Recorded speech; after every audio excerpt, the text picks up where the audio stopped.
your home for Kings talk and so much more. Live and local. Allen Stiles on Sacktown Sports. Yes. On a Friday, Allen Stiles, Sacktown Sports, taking you up to 2 p.m. It's a family affair here at Sacktown Sports. Really awesome to see Dave with his kiddos in the building. Love seeing parents do the parenting thing. And I know if you talk to Dave for about 2 minutes when you run into him, you can tell how much he really values being a father and how much he loves his kids. So I'm sure that will be something that they talk about for a very, very long time. So shout out to the kiddos and to Carmichael Dave. That's what a family Friday might be all about. Typically, it's a fun Friday, but also a family Friday. So great stuff from the morning show. We have a great show planned for you today. The Lumineers, that is still happening. And you have one more chance to win those tickets, okay? That's coming up at 1 p.m. But by the time we get there, we would have talked about a lot. Kuminga watch, I'm sorry if you are over the Kuminga talk. I'm not supposed to tell anybody not to listen, but there is a ton of Kuminga talk today. That's just the reality of the situation. As the show was ending around about an hour or so left in the show, 1 o'clock, a lot of things started to break. I hit up my guy, Brett Siegel. Brett Siegel is going to join us at 11 o'clock. And there are specific things that I want to talk to Brett Siegel about. I want to know, when he says the Warriors aren't interested in Malik Monk, is that a money thing with the current situation, or do they not think it's a fit? Right? Going back to Malik Monk's market, how a lot of people believe that it was, I don't know, for lack of a better term, fabricated. Hey, where did all this Malik bad market stuff come from?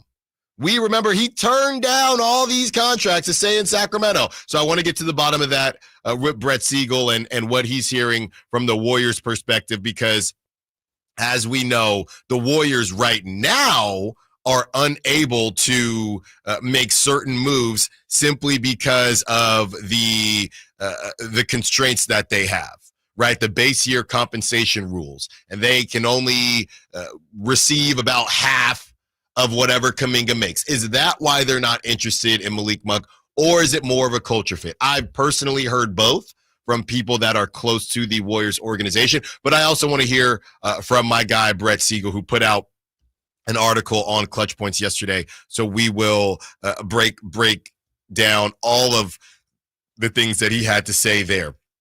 Could this get resolved if the Warriors just up the money in the short-term offer? Right? Is it that simple? Because right now, it doesn't seem to be that simple, but it also seems to be that simple. How far off are they? Is he hearing anything about numbers? How is all that trending? What he thinks will ultimately happen? And, a lot of Warrior fans been in my mentions saying the Warriors just don't want Devin Carter. You can't make us take Devin Carter. He's not a first-round talent. Well, he went in the lottery just last year. He's not a first-round talent. We don't want that trash offer. Okay, well, the other offer is Grayson Allen at, $16 million a year, right? And that's all that's been reported. So you can call all the offers trash if you want. And by the way, they've now upped it to a protected first. Anthony Slater, I believe, reported on that. The Kings have. So we're slowly moving up here. And yeah, I'm going to ask it. What started a level of drama a couple years ago, how much do the Kings want Kuminga? AKA, how safe is a guy like Keon Ellis? How safe is he? We know that they don't want to move Keon, but first it was Devin Carter, Dario Saric, some seconds. Now it's Devin Carter, Dario Saric, a protected first. Where I was just watching Shark Tank the other day, and I haven't watched the new ones in years. There's some real money being thrown around. And I think Shark Tank is suffering from, just a quick sidebar, I think Shark Tank is suffering from people just want to be on the show, right? You show up there with $100 million evaluation. You're bringing home $20 million a year in revenue. They don't need the Sharks, and the Sharks know that. So I don't know what Shark Tank is going to do, because I was just watching, and all these people were making all this money, and they just kept turning down the Sharks. They just wanted to say that they were on Shark Tank, and also that they turned down the Sharks. So wait, who's on Shark Tank now? It's still Mark. No, Mark Cuban left the show. No, he was just on. I mean, this was from 2025. Really? Mark was there. I thought he left. Mark he's around, man. He's always around. Lori is still there. There's always a guest person. Mr. Wonderful's still there. And Damon is still there. Oh, so no Robert? I can't remember if Robert was there or not. Okay. But I don't know that any of them have officially been gone. Okay, because I was under the presumption that it was like they were bringing in new Shark, like it was just one or two people. It's not brand new. This was either 2024 or 2025. So just like how these people are coming on with a bunch of money and they don't really need the Sharks, right? You look at the different markets and where those markets lie and whether or not the market is changing for the Warriors, for Kuminga, and where they go from there. That's what we're looking at right now. Is this a matter of everybody is kind of basing their deals off of how the Kings said it, right? And where the Kings are at, are they willing to say, hey, this is where we stop? Mr. Wonderful, if Mr. Wonderful is Mike Dunleavy, I want 20%, I want 25%, and the Kings say, we're done at 20, we'll just walk away with no deal. We don't need to walk away with the deal. Keon is not going to be part of the deal. That is what I want to know today. And this is, of course, based on what Brett Siegel is hearing as well. So that's coming up at 11 o'clock, all right?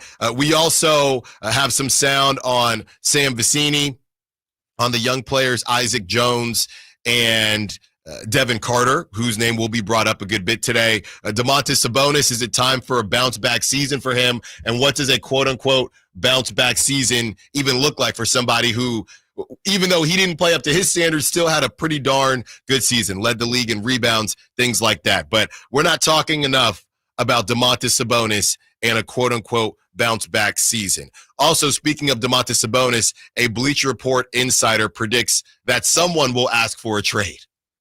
And if you're catching my drift here, it's easy to see and it's easy to assume or to guess who this person thinks will ask for a trade pretty soon here. And it's all still connected to Jonathan Kuminga.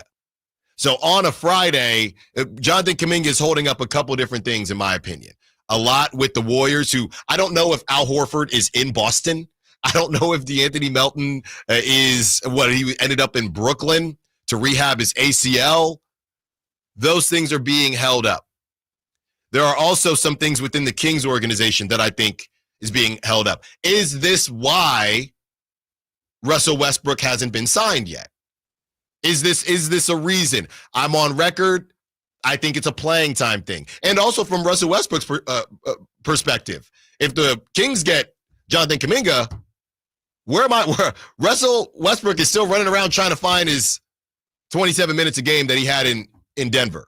He doesn't want to be under 20. I can tell you that much right now. And that is not from somebody telling me that. That is from watching Russell Westbrook for the last 15 years. And more specifically, the last 3 to 5 years. He does not want to be under 20 minutes a game. Those reports from the Clippers, some days CP3 might not play, and it's all good. I don't think Russell Westbrook will ever feel like that. You are going to have to literally drag that man off the basketball court. So him and his agent, okay, the Kings, they want Jonathan Kuminga. They get Jonathan Kuminga, obviously different positions, but Russell Westbrook, a slasher as well. That spacing, good Lord, could be a bit rough there, or even rougher if they do go for somebody like Russell Westbrook after acquiring Jonathan Kuminga, if they would even want to do that because of the direction that this would take. But I know that a lot of people are tuning in right now and listening because I said that there's something I think is going on within the Kings organization that is fairly obvious, okay? And it's not to say that I heard this anywhere, that somebody told me this, because I don't think the Kings would say this, right? I don't think the Kings would say this out loud because it's just not the right thing to do. But I said to kick off the show today, there's something that isn't being talked about that's clearly happening with the Kings. and a specific player on the team. Now, somebody I saw in the chat, shout out to the chat, said, Alan, are you saying somebody's unhappy? No. That's not what I'm saying. I'm saying I believe that there is an agreement between a couple different parties here. And how this thing shakes out with Jonathan Kuminga will tell us how these possible agreements will all shake out, okay? And it all started when I read something specific in the Anthony Slater article. Shout out Anthony Slater. I believe his first, maybe second article with ESPN. Me and Anthony go way back, so shout out to him and everything that he's accomplished. And this is what he had to say. Beyond the contract demands, Kuminga is in search of a more guaranteed, consistent starting role and featured opportunity, sources said. That's something the Suns and Kings have pitched. Let's think about the Kings starting lineup right now. Now, again, Kuminga wants to start, and Kuminga wants to be a featured offensive option. He wants to be a 1 or 2 option in layman's terms. That's what he wants to be. So I'm sitting here thinking, I'm looking around the lineup, I'm looking around the roster, I'm looking around what we perceive to be the starting rotation, and I got out my TI-89 calculator, which you can now fire up on your phone if you got an iPhone and you do the update, which is insane to me. Kids will never understand being able to play Brick Breaker and Snake, but that's a conversation for another day. And I'm checking the checks and balances, the algebra, the square roots, and I'm not understanding where Kuminga is going to get the things that he wants on the Kings. Unless something has been discussed and a handshake agreement is in place. And I believe, now this is specifically me, I believe that there is a handshake agreement between DeMar DeRozan and the Sacramento Kings. That is my belief. If Jonathan Kuminga is acquired by the Sacramento Kings will get their butts in gear as far as getting DeMar DeRozan to another team. And what I mean by that is there are people in this space, the Danny Ainges, guys like that, they never want to lose a trade or the perception of losing a trade. And I know that we've brought up before the situation with the Miami Heat, right? And do you just take Terry Rozier 2 seconds and it's essentially a salary dump? Obviously, you're not getting a player back that's as good as DeMar DeRozan, but DeMar DeRozan gets to go to a contender. You're going to get money that's eventually going to come off the books if Terry Rozier even plays based on the betting allegations, and you go from there. So I believe that if the Kings acquire Jonathan Kuminga, they will be extremely motivated to move DeMar DeRozan, and the handshake agreement would be, we don't necessarily have to, quote unquote, win a trade. We find somebody that's interested in you, and we will do what we need to do. Because at that point, you look around the roster, and there's no logical way for the Kings to have DeMar DeRozan on that team. And I don't think a bench role would even do it. I don't think a bench role would even do it. There's no way. There's too much redundancy here. So I believe Jonathan Kuminga gets acquired. The Kings say, okay, I don't know if a buyout conversation even happens, but we will make sure that we do right by you, DeMar, because we also have to do right by Jonathan Kuminga. And if we're bringing him in, and if it is being reported by somebody who clearly in Anthony Slater is having these conversations, at one point in the article, he said, referring to Jonathan Kuminga, the Kings have essentially guaranteed a starting role and featured opportunity. There is nowhere else to find it. It's not going to be Zach LaVine.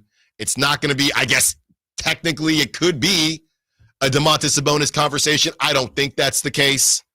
And if they did go through with this, What does that mean for Domantas Sabonis? I don't know. I believe that they would at least want to see what it looks like. Me personally, when I think about that spacing, I'm not sure how it would look, right? So you add in Jonathan Kuminga, DeMar DeRozan is wherever he is now, right? Maybe that Bucks deal comes back up and you bring Kuzma off the bench because you're really just trying to do right by DeMar, Giannis, DeMar, Miles Turner. They're going to the playoffs. DeMar would get back in the playoffs, and that's what he wants. He wants to contend. So you bring Kuzma off the bench, something like that, but you're really just trying to do right by DeMar. I don't know that they would want to have that Kuzma contract for a number of years like that, but you understand what I'm saying. So that is my belief, because you can carry the one, you can divide the two, you can multiply the three. It's just not possible. It's just not possible. That cliche in basketball, there's only one basketball, right? And how it gets overused, it actually fits here. It actually fits. I'll also say this. I believe that this goes as deep to the point where there could be another handshake agreement between ownership and Scott Perry, where they say the only way we are going to move in the direction of a reset is if we have a premier piece. Whether you think, you the listener or you the viewer, whether you think that Kuminga should be that premier piece or not, that's your opinion. It's more so whether the Kings think that he is or not. And they're still having this conversation. Not only are they having this conversation, they've upped the offer. They've gone from seconds to a protected first. It might be highly protected, but they've gone from seconds to a first. Still Devin Carter, still Dario Saric. That's been reported. So they haven't left the table. So this leverage conversation that we're going to get into with Brett Siegel, there have been times where we've said, oh, well, if the Kings, they don't really want Kuminga that much. They just threw their name in the hat, and if it's too much, they'll leave. They're still there. They're still there. Whether I agree with it or not and the fit, whether you agree with it or not, they're still there. And they're upping their offer. So why would they do that? Knowing that you got $47 million to Zach LaVine, you got 40 whatever million to Domantas Sabonis. DeMar DeRozan was top 20 in field goal attempts. You're about to extend Keegan Murray, and you're on record saying that we have to make sure that Keegan doesn't get lost in the sauce offensively. And you have one Dennis Schroeder to orchestrate the whole thing. That doesn't add up unless getting Jonathan Kuminga could be the force that pushes them in a certain direction. And with DeMar DeRozan, 36 years old, everything he's seen, everything that he's been through, I was there. I was in that postgame at the end of the season. DeMar DeRozan was very careful to discuss and to talk about how he feels this next season of his should go. And I know we've seen them working out together. I know we've seen him at Summer League. The dude also is a great teammate. He loves to hoop. Whether you agree with how he plays the game or not, he's a great teammate. He loves to hoop. He's a Hall of Famer. Him being in Vegas, we don't know what was talked about in Vegas, to be honest with you. Kuminga, and that conversation also happened in Vegas. So we're not sure that it was all, hey, cool, we're going to go into training camp, we're going to rock and roll, unless X, Y, and Z happens.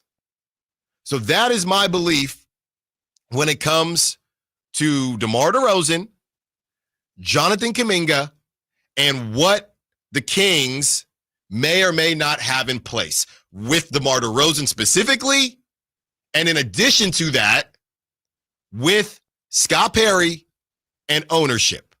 And Dennis Schroeder, he's still a great copy-paste, cut-and-paste player that you can drop on any team. So regardless of the direction they go, Dennis Schroeder is going to be Dennis Schroeder. That's why he's been on 8,000 teams, because he's going to be Dennis Schroeder. So you can move on from DeMar DeRozan. You can add Jonathan Kuminga, and you could argue that Dennis Schroeder also helps that. Not argue, he would help that situation to organize all of it. That is my thought process when I'm reading everything that's coming out, when I'm speaking to people around the situation, because there are only so many minutes to go around. There are only so many minutes to go around. There are only so many shots to put up.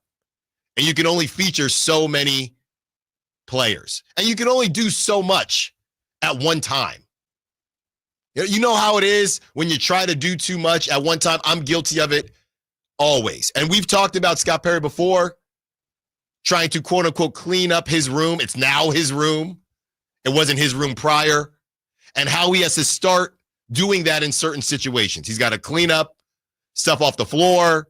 He's got to make his bed. He's got to vacuum. He's got to clean the bathroom as well. It's a process. And how he chooses to approach that process will tell us a lot about his idea and his ideals on where this team should go. But there's no way that they are sitting there guaranteeing a starting role to Jonathan Kuminga and a featured opportunity, okay? And they're pitching that to Kuminga, his camp, and the Warriors, and they're going to just power through. Who else gets kicked out the lineup? Who else? There's nobody else. And it's not a matter of getting kicked out the lineup. It's a fit thing. And we've had that word. That's probably a triggering word for some people with the Sacramento Kings, fit. But DeMar DeRozan is not on a bad contract. And I don't believe that his market has been invisible based on his talent. I think it's been tough because you never want to come off as quote unquote losing a trade. If this is a buyout situation, if this is a situation of we just want to make sure DeMar gets to a good spot, we're moving in a different direction, we're okay with a version of a salary dump and a couple expiring contracts, somebody would sign up for that. DeMar's next season is not guaranteed after this one. So he makes that 24, then that next season isn't guaranteed. So essentially, it is a version of an expiring deal for whatever team takes him. Whether it's Milwaukee, whether it's Miami, and I know not Miami got Norman Powell, don't get me wrong, but you're looking at DeMar differently when it's a semi-expiring deal and you're not being forced to give up talent because the Kings have an understanding with DeMar. This is the direction that we're going. We're trying to clear the books a little bit. 2027 is going to be huge for us.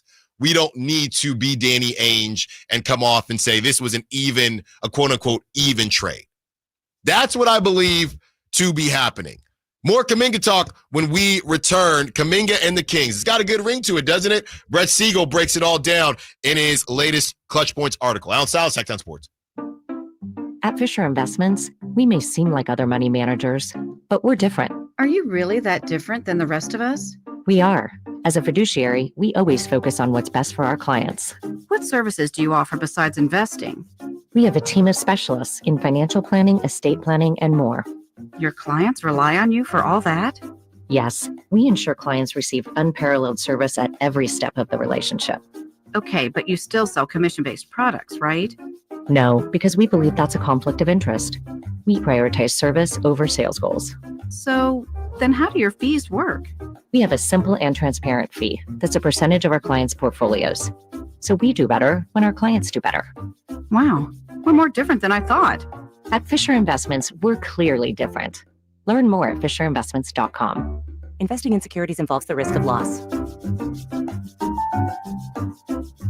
The Hagen Oaks Cutting Edge Putter Fitting Studio offers you more technology, more choices, and more service. Hagen Oaks wants to be your go-to total golf game fitter. With $30,000 worth of state-of-the-art technology ready for your fitting, Hagen Oaks will help you make your best putting stroke while finding the best putter design, shape, hosel, length, and loft for your game. Schedule your fitting at the Hagen Oaks Player Performance Studio by calling 916-808-2531. That's 808-2531 for more. The Giant Summer Sale is here. Get giant savings on our giant selection only at Folsom Lake Honda, your one-stop Honda shop. Looking to own or lease? Save during the Honda Summer Event and drive a brand new Accord or Civic. See all our specials at FolsomLakeHonda.com. As a family-owned and operated dealership since 2009, customer service is our number one priority. Our customers love doing business with us, and you will too. Folsom Lake Honda. Go to FolsomLakeHonda.com. Your one-stop Honda shop. And we're back, live during a Flex Alert. Dialed in on the thermostat. Oh, we're pre-cooling before 4 p.m., folks. And that's the end of the third. Time to set it back to 78 from 4 to 9 p.m. Clutch move by the home team. What's the game plan from here on out? Laundry? Not today. Dishwasher? Sidelined. What a performance by Team California. The power truly is ours. During a Flex Alert, pre-cool, power down, and let's beat the heat together. Hello, I'm Frank Ock with Retirement Security Center with a weekly economic update. President Donald Trump is calling his new trade agreement with Japan the largest trade deal in history. While this may be up for debate, it is undeniably the most significant deal since the so-called Liberation Day tariffs shook global markets in April. After months of tense negotiations, Japan's prime minister says he believes the agreement could help the global economy. That's no small statement. Japan is the world's fourth largest economy and a major player in global trade. Japan's export-heavy industries from cars to electronics rely on the U.S. as their biggest market. This deal opens the Japanese markets to U.S. cars and agriculture, such as rice. Lower tariffs under the deal could offer critical relief, especially after warnings that Trump's earlier tariff threats risk tipping Japan into recession. Now, as Tokyo breathes a sigh of relief, the world watches to see whether this agreement sparks real economic momentum or just more headlines. How might this affect you or your family? Please go to frankontheradio.com to schedule an appointment, watch videos, and receive market updates. I'm ready to help you start your journey so you can define your future. Securities and investment advisory services offered through Mosaic Wealth, member FINRA SIPC. Mosaic Wealth is separately owned, and other entities and or marketing names, products, or services referenced here are independent of Mosaic Wealth. Get ready for a night out with Jordan Davis. It's Country in the Park 2, Saturday, September 13th at Cal Expo. Along with special guests Mitchell Tenpenny,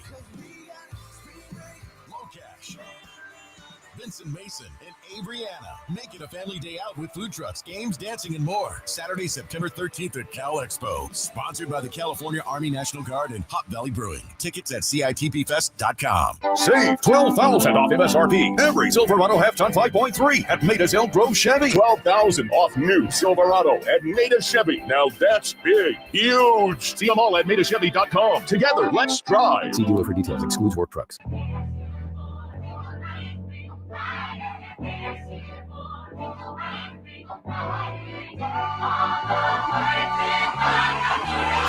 Allen Stiles. Watch the show on youtube.com/Sacktown Sports 1140. Or listen on the Sacktown Sports app. Taking you up to 2 p.m. Hey, I know how it is. You're running around, dropping off your iguana at daycare. Is that what we're calling children now? Yeah. Your cat needs the nails clipped. I get it. So if you're just now joining us and you missed out on our 30 minutes of commercial-free talk that you're going to get at the top of every single hour, and Brett Siegel of Clutch Points will kick off our 11 o'clock version of that. TLDR, that's what they say on emails. Too long, don't read. I believe that the Kings have some sort of handshake agreement in place with DeMar DeRozan if they acquire Jonathan Kuminga. Based on everything we've read, based on what they're reportedly pitching to Jonathan Kuminga, his camp, the Warriors, as far as a guaranteed starting spot, a guaranteed feature offensively, being a 1 or 2 option, maybe a soft 3, but a 1 or 2 option. That's just not going to happen with DeMar DeRozan on the team. It's not. If we wanted to try to make an argument for the bench stuff, possibly. But I still think that ends with DeMar DeRozan being traded at the trade deadline, at worst. But I don't think that they would even get into that. If they get Jonathan Kuminga, I think that they would say, we're okay with essentially, for lack of a better term, salary dumping DeMar DeRozan, getting him to a contender, which that would take out the Kyle Kuzma thing, because that would not be a salary dump because you'd be taking on Kyle Kuzma. But we'll find some expirings. We'll orchestrate what we need to orchestrate. This is why you hire a guy like Scott Perry, right? Who do we need to get involved with this to finesse the situation and kind of manipulate it and get DeMar somewhere so we can kind of just cement our path and he cements his? Because Dennis Schroeder is not coming off the bench. We've just spent so much time about his commitment. He's getting paid $15 million. And we talk about how much they need a point guard. Keegan Murray ain't coming off nobody's bench. He's about to get an extension, we believe. He's about to get an extension. Domantas Sabonis, Zach LaVine, they're not coming off the bench. And if DeMar is coming off the bench, it's going to be short-lived. That the agreement would still be in place. It might be a little bit delayed. And money-wise, I don't know that they would want to hold on to DeMar at 24 because then they're adding Jonathan Kuminga at 20 whatever million. That brother wants 30. He's not getting 30, I don't think. But then they're adding that. So, as 30 minutes away from Brett Siegel, I want to know how much does he believe the Kings want Jonathan Kuminga. This is the Shark Tank situation. How much equity are they willing to give up? How safe is a guy like Keon Ellis? And boy, oh boy, don't let the deal be a protected first in Keon. Or do not let that happen. From my perspective, do not let that happen. Also, we wanted to, speaking of Brett Siegel, we wanted to highlight the article that Brett put out shortly after Anthony Slater. This is what he had to say. The Kings have signaled that they are willing to part ways with talents like Devin Carter, Dario Saric, and a protected first-round pick for the Warriors forward. This is a proposal that the Golden State Warriors have not given any thought to and immediately turned down. Malik Monk is another name who has come up in trade talks from Sacramento this offseason, but his contract isn't one that the Dubs have expressed interest in. Keegan Murray and Keon Ellis are two players the Warriors would likely want in a potential sign and trade with their in-division rivals. However, the Kings have given zero indications that they will part ways with either player, especially given the notion that Kuminga wants out. The other issue surrounding the Kings and their Kuminga pursuit is that they are hard capped at the first apron and only have about $7 million in wiggle room. So if the Kings were to bring Kuminga in via a sign and trade on a contract worth at least $25 million per season, they would need to find a way to cut at least $18 million in salary. Hence the talk of Monk being the player that would be moved. Right now, there aren't any indications suggesting the Kings are on the verge of striking a deal here. All of that, to me, rolls into, will this just get pushed to December?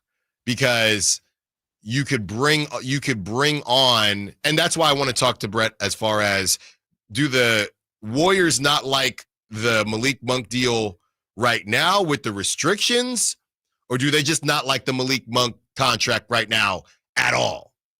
It would be good to differentiate the two, because I know Brett said in his tweet yesterday, like, the Warriors are just out on Malik Monk. That's like, it's a non-starter. I just want full-on confirmation that, and you know, I was talking to some people just close to the situation, and they said he's not a Steve Kerr type of player. I may or may not disagree, or, you know, I may or may not agree or disagree, but he just doesn't seem to be a Steve. So what is a Steve Kerr type of player? Just guys that are going to pass the ball to Steph Curry. I guess, but also they already kind of have one of these guys, right? Why do you need Buddy Hield and Malik Monk?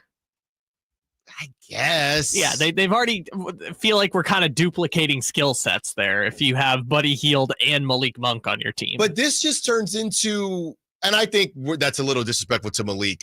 Look, man, this Malik playmaking, ball handling, disrespect, you got to chill out. I'm not saying you, Kyle, specifically, but we got to chill out with this stuff. I mean, they're two guards that are undersized as secondary ball handlers that aren't great on defense. You can't play them together. Buddy is not doing half of the stuff that Malik Monk is doing. Buddy ain't getting to the cup. Buddy ain't throwing down the hammer. Buddy ain't playmaking. Buddy ain't throwing pocket passes. But Buddy's also shooting the three like 9% better than Malik. That's fair. That's fine. But I don't know. Here's the thing with the Warriors. They need to, I'm going to go the notebook here. What is it that you want? And I'm going to keep saying this. Nobody made the Warriors give Jimmy Butler over $100 million over the next 2 years. Yeah. Nobody made them do that. That's the thing, right? Is the Jimmy Butler contract now changes the entire conversation for them because they are locked in as a pricey number 3, no real pathway to add a number 4 or a number 5, and now they have what? Podziemski, and Buddy Hield, and you're going to potentially throw Malik Monk in there. Like, they need 4s and 5s at this point, essentially. I think everything went dry when the Cam Johnson. I think there were a couple notes here. When the Cam Johnson thing, and I know like we talked about the restrictions, when the Cam Johnson thing didn't work out, not only did it not work out, he went to a Western Conference juggernaut in the Nuggets. I think the Warriors started to scramble. Then when the Bulls, and I was told, hey, this idea that the Bulls are just going to get rid of, because Kobe White only makes 12.5, perfect. Bring in Kobe White, even though I think they're all part of the same ilk, right? Kobe White, Malik, they're all part of it. Kobe White's cheaper, expiring deal, and younger, and I think has a higher ceiling than Malik at this time. Bulls decide, actually, we might want Kobe White, to be completely honest with you. So the Warriors are looking around thinking, hold on, well, what's going on here? All the Sharks are saying, and for these reasons, I'm out. And you're looking at the Kings as if they're... Here's a team that screwed up a situation with their young player with an extremely high ceiling. Their timelines don't match up, and even though they boasted having a 2-timeline perfect situation, now they are going to possibly lose him for nothing, just like Jordan Poole, the other young player who was punched in the face. Got to hit your break there. You know, you only got 15 seconds if you're going to be the Shark Tank intro guy. What's up, Sharks? My name's Mike Dunleavy. What I have to offer you today is a 6'9", 22-year-old absolute stud muffin. He's a Skywalker. He can defend at a high level, and he's barely scratching the surface. The only problem, our coach hates him, and he can't get playing time. Mr. Wonderful here. Yeah, follow-up question. So what are you looking to sign this? What are you looking for from us in order to make this happen? Yeah, well, unfortunately, how much equity do you own? Well, we're paying 3 players, $100 or $230 million. How many All-Stars between those 3? A lot, but they're also a combined age of 200 years old. Oh, okay. Well, if I'm I'm Mark Cuban here now. Yeah, Hi, great. Mark is out. Mark's already out. Mark is already out. Mark's just whining about Luka. Yeah, Mr. Wonderful says, okay, what I can do for you, and his version of, I'll give you 5%, I'll give you $100,000 for 5% of the company, okay? Whatever valuation that is. I'll give you Devin Carter. This is Scott Perry now. I'll give you Devin Carter, Dario Saric in 2 seconds. I can't do that. Mr. Wonderful, first of all, really appreciate the offer. That's just a little too much. Would you be able to do 2.5%? I'll tell you this much. Because I'm Mr. Wonderful and I really like this guy, I'll do 4%. Devin Carter, Dario Saric, and a protected first. And that's my final offer. Sorry, but we're not in the business of taking on bad contracts anymore. You don't understand. Mike Dunleavy is saying we're not in the business of bad contracts. So we only have a couple currently on the roster. So we can only take young player picks, no bad contracts. That's the only deal we can make here. And hi, special guest Alex Rodriguez here. Oh no, not A-Rod. I just want to let you guys know I played baseball. In case you didn't know. Yeah, we know Alex, and a successful businessman. Yes, we know Alex. I own the Timberwolves now. Thank you, Alex, for letting us know. Let's continue the conversation. 916-339-1140. Couple calls to get to, couple texts to get to, and of course the chat. There is a name being thrown around. Look, we talk about the Malik Monk disrespect, and maybe it's just more of Kuminga fatigue. But are we serious with this name that just got thrown around on the text line? I'll tell you who it is when we return. Now, South Sacktown Sports. Some things can steal your sunshine. Ugh, I just got my hair done. Sorry, the cooler's broken. Anyone see my flip-flops? Anyone? But COVID-19 can steal a lot more. I just took a COVID test. Ugh. Prescription medications for COVID exist. If you test positive this summer, ask your doctor if they're right for you. Visit PfizerForAll.com/COVID-19 to learn more. Sponsored by Pfizer. Wesley Financial Group is not a law firm, and Chuck McDowell definitely not an attorney. This is Chuck. If someone talked you into buying something really silly and you want to get out of that silly little thing, my advice, get the facts. Call me and I'll send you our timeshare exit kit absolutely free. Inside, you'll learn how timeshare works and all your options for cancellation. Call Wesley now for your free exit info kit. 800-329-2121. That's 800-329-2121. Why'd I go to the doctor? One day at the firehouse, I was so lightheaded I could barely stand. Even my crew noticed. Getting checked out was the right call. Turns out I have atrial fibrillation, which increases the risk of stroke about 5 times. Symptoms like irregular heartbeat, heart racing, chest pain, shortness of breath, fatigue, or lightheadedness can come and go. But if it's AFib, the risk of stroke remains. If you have symptoms, contact a doctor. I'm so glad I did. Visit NoTimeToWait.com, sponsored by Bristol-Myers Squibb and Pfizer. ZipRecruiter is the place. ZipRecruiter is the place for talented teachers, savvy software developers, and master mixologists. ZipRecruiter is the place where you meet all these people and more. That's because ZipRecruiter is the place for job seekers who are looking for new opportunities. In fact, ZipRecruiter helps 10 million people with their job search every day, so you can find the right candidates right away. Try ZipRecruiter for free at ZipRecruiter.com/free. That's ZipRecruiter.com/free. This very minute at the Hagen Oaks driving range, you'll find fun gaming on all 52 Top Tracer screens where golfers and newbies enjoy the fun together. Compete against friends at the Hagen Oaks driving range or play 9 holes on the McKenzie putting course. Enjoy the summer-long free concert schedule and visit the Hangout Eats and Drinks for wood-fired pizzas, burgers, ice cream, and more. Or relax with a beverage. It's happening all summer long at the Hagen Oaks driving range. Nightly until midnight. Fulton Avenue at Business 80.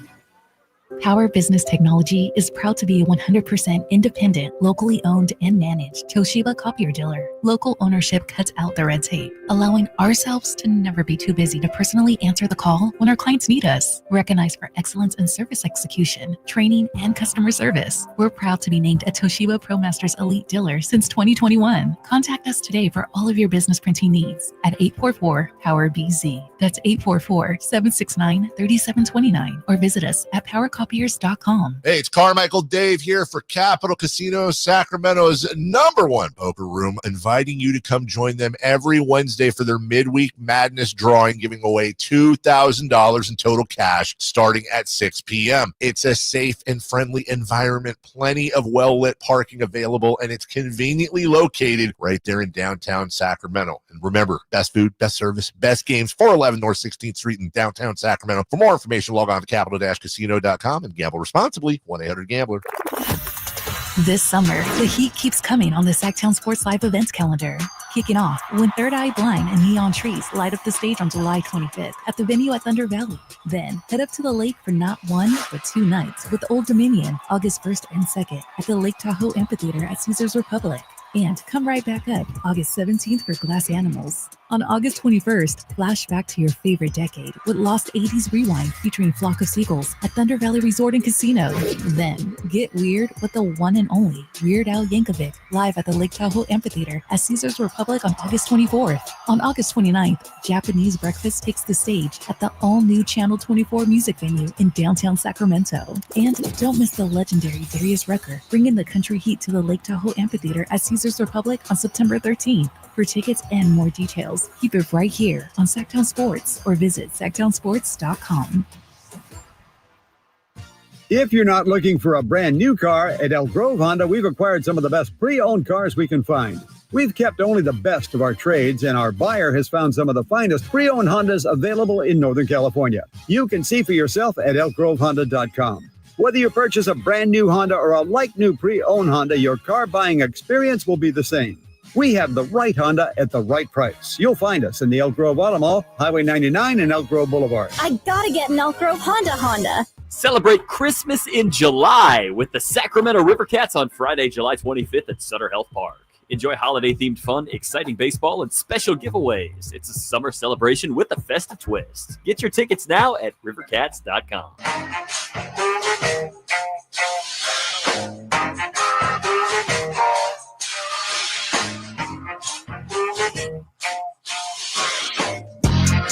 Allen Stiles You can join the show by texting 916-339-1140. on Sacktown Sports. Brett Siegel joins us in 15 minutes. Okay, I have my questions lined up for him, of course, but if you have any questions that I think are good questions, I'll ask them. Okay, so put them in the chat, YouTube, shout out YouTube, put them in the text line, 916-339-1140. That's also the number you're going to call for those Lumineers tickets at 1 o'clock. River Cats tonight, taking on the Las Vegas Aviators. Been pretty good crowds with Las Vegas being the AAA team for the A's, which is just a funny thought in general. I think we're safe now. Dave is probably home. I'm also going to the city for a Giants game for a kind of a mini baby moon, if you will. So we're going to stay out in the city, go to the Giants game. And you got a hotel out there. You gonna get the bobblehead? Is there a bobblehead tomorrow? It's one of the days. I don't know which one it is. Maybe. I don't know if you've seen this on the broadcast, but it is. I just think Steph enough. It's a Steph Curry bobblehead that looks nothing like Steph Curry. Oh, I did see that. So that's probably is tomorrow. So that's when we're heading out tomorrow morning to the city. Bring it in if you get it, because it looks nothing like him. This is where I want to go with this, Kyle. Because we love this is a specific version of prop talk here. Okay, let's go over under how much money I spend at Oracle Park. How much money am I going to spend at Oracle Park? Let's say. Should we set it now? Granted, my wife obviously can't have adult beverages, so keep that in mind. This is not including tickets, just from when you step into the ballpark until you leave. Yes. No adult bevies for her. Ooh. Will it be more or less than the last trip to the state fair? Oh, it's going to be, oh my gosh. The most recent one. I know you've been 3 times, so that's a whole nother conversation. But yeah, I will.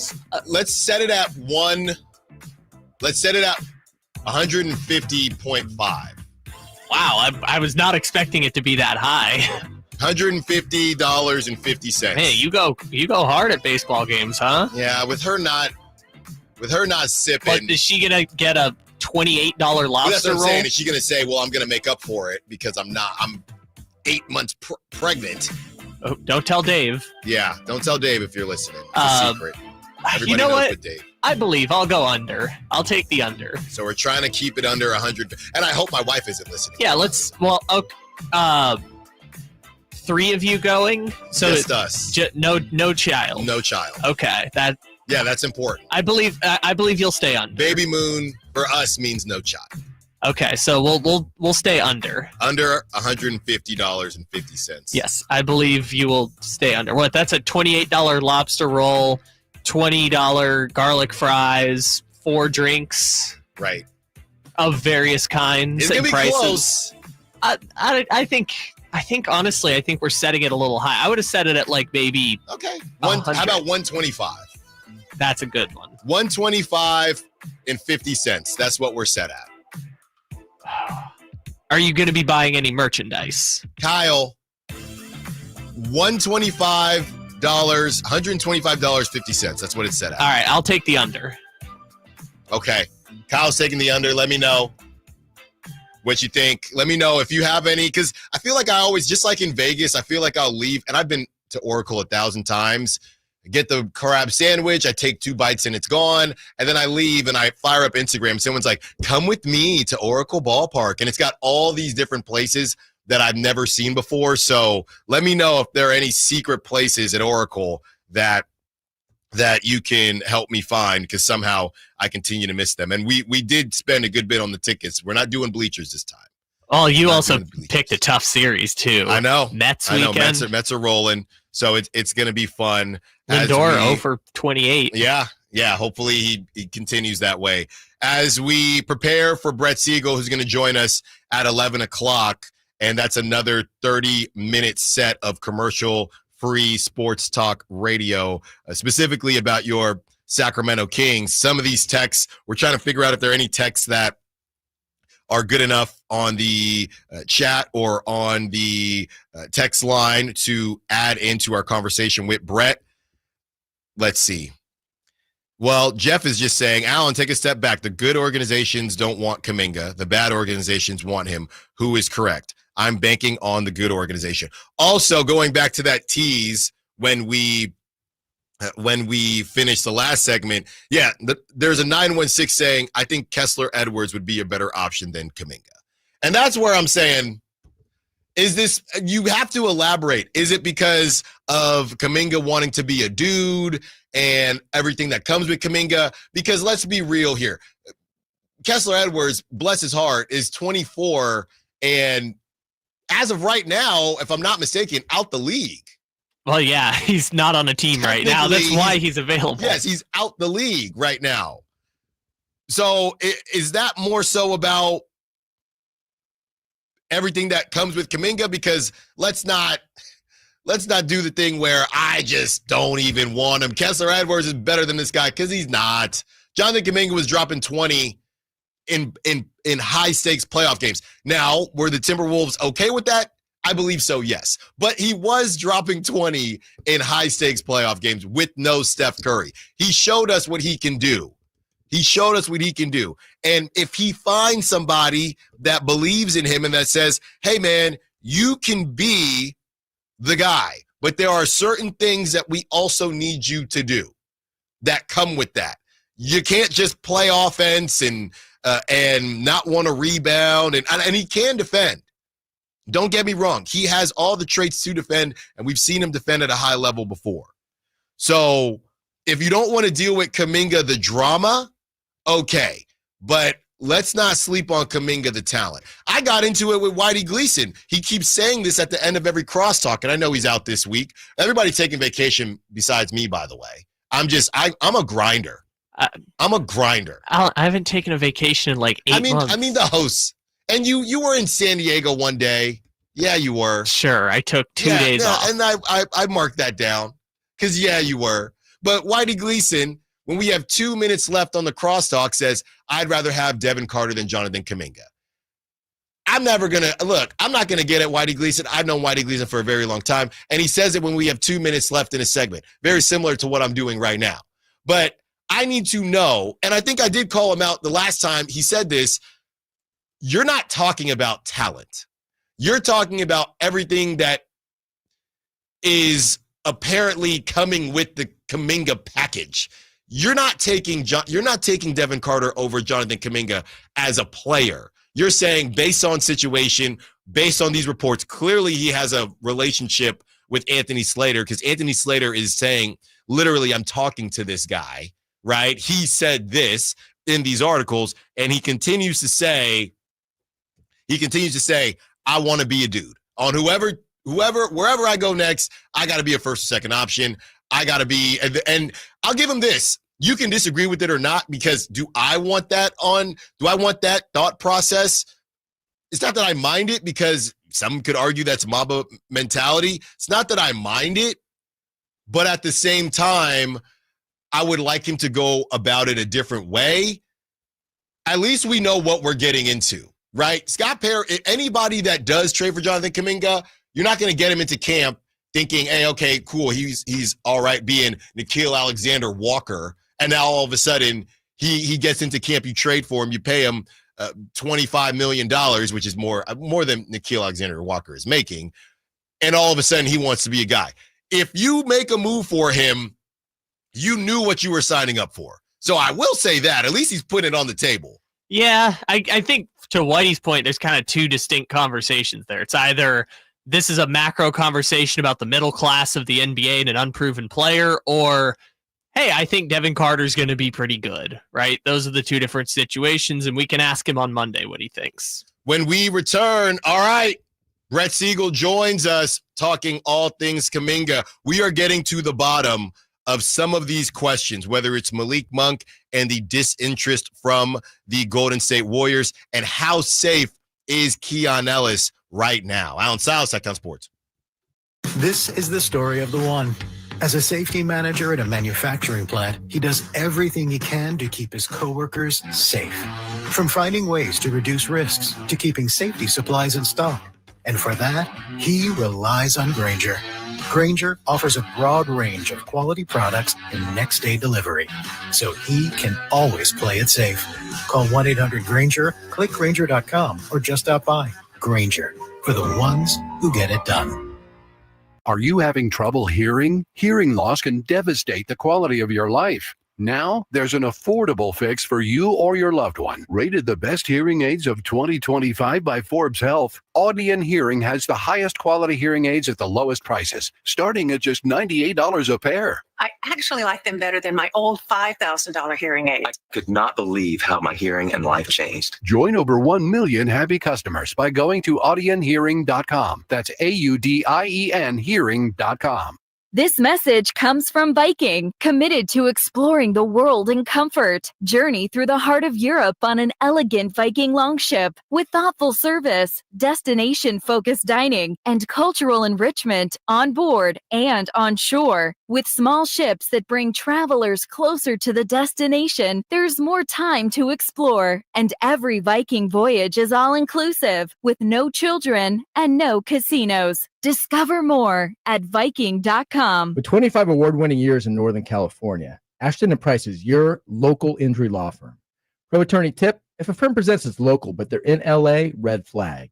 If your first consultation is not with a lawyer, big red flag. At Ashton & Price, your first consult is with a local attorney, and if serious injury prevents travel, a lawyer will come to you. Still not enough? George Washington's my uncle. At Ashton & Price, no red flags, just red, white, and blue. Remember, for the best advice, don't think twice. Call Ashton and Price. And we're back live during a Flex Alert. Dialed in on the thermostat. Oh, we're pre-cooling before 4 p.m., folks. And that's the end of the third. Time to set it back to 78 from 4 to 9 p.m. Clutch move by the home team. What's the game plan from here on out? Laundry? Not today. Dishwasher? Sidelined. What a performance by Team California. The power truly is ours. During a Flex Alert, pre-cool, power down, and let's beat the heat together. This is the story of the one. As a safety manager at a manufacturing plant, he does everything he can to keep his coworkers safe. From finding ways to reduce risks to keeping safety supplies in stock. And for that, he relies on Grainger. Grainger offers a broad range of quality products and next-day delivery, so he can always play it safe. Call 1-800-GRAINGER, click Grainger.com, or just stop by. Grainger, for the ones who get it done. Are you thinking about buying a new car? Well, maybe you're on the fence. Let me help you out. Kyle Draper here from Mercedes-Benz of Stockton. From the first time I stepped into the MP of Stockton showroom, I knew I made the right choice. I settled on the all-electric EQS SUV. It's comfortable, stylish, and most importantly, it's safe. Mercedes-Benz has the reputation of making the finest cars in the world. Now it's your turn to experience what I already know. Mercedes-Benz of Stockton is the best car buying experience you'll ever have. It's just a short drive down I-5 or anytime at mbfstockton.com. Your local sports leader in the 916. KHD1 Sacramento, KYMX HD3 Sacramento. From the Power Business Technology Toshiba Studios, Sacktown Sports 1140.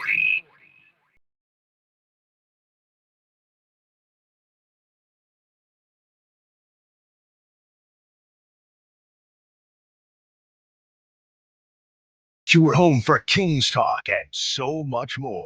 Live and local. Allen Stiles on Sacktown Sports.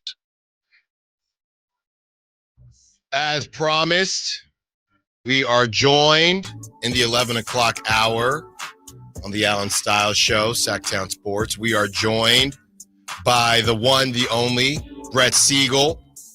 Covers the NBA for Clutch Points. Brett, great friend of the show. And we got to have Brett in person out there in Vegas. And work hasn't stopped since, even though we were having a good time in Vegas. It was still hard work. And now Brett is back at work putting out a ton of great stuff on Jonathan Kuminga and more. Brett, happy Friday. Thanks for joining us.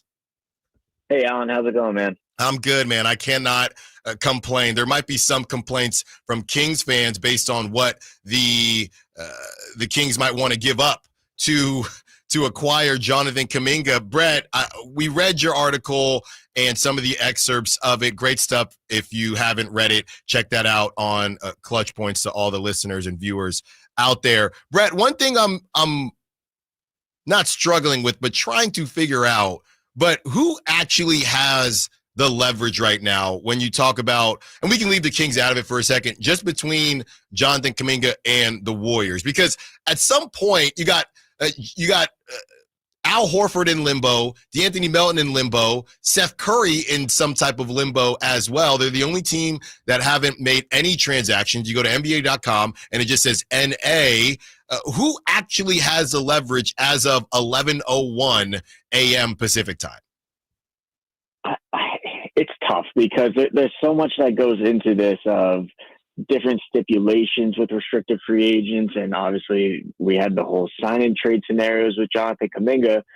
But right now, given where every team is at in free agency and given where some teams that were interested in him kind of moved in other directions, the Kings being one of them after doing the sign and trade with Dennis Schroeder. But when you look at the leverage with Jonathan Kuminga and the Warriors, I'd probably have to say it's 2/3 in the Warriors' favor. And the only reason I say that is, A, there's not a market for Kuminga, so he can want to play anywhere else. The bottom line is he can't just go play anywhere else. The Warriors basically have control over any team that's going to try to sign him to an offer sheet. They can just bring him back and then look to flip him or play him or whatever they want to do. So that's kind of the first third. The second third in favor of the Warriors is the fact that the sign and trade market hasn't developed. So there's no trade that you can really do for him that makes sense from the Warriors perspective. There's teams out there that will trade for him. Let me rephrase this. Mm-hmm. If the Suns and the Kings, for example, their offers were in to the Warriors and those trades could have been agreed upon. It's just Golden State didn't want what they were offering. So it's not that there aren't teams that are interested in Kuminga. It's that those teams that are can't just sign him to an outright offer sheet. And then, so they have to go through the sign and trade, but the Warriors don't like what they're getting offered. So that's where they have the leverage in this scenario. The only third and the small percentage in which Kuminga has a little bit of leverage is that he can threaten to sign that qualifying offer. And if he does so, it's for 1 year, $7.9 million. He gets a full no trade clause. But why would he actually do this? Because if Kuminga signs that qualifying offer, he's locking himself into 1 year with the Warriors for significantly less money than he wants. And he knows what his role is going to be. He's not going to be a starter. He's not going to be a featured player. And if he screws over the Warriors like that, well, why would they help him by actually playing him and upping his value to the point where he's just going to leave as an unrestricted free agent? It would just be a very messy scenario because you can go back and forth and point so many fingers if you're Kuminga.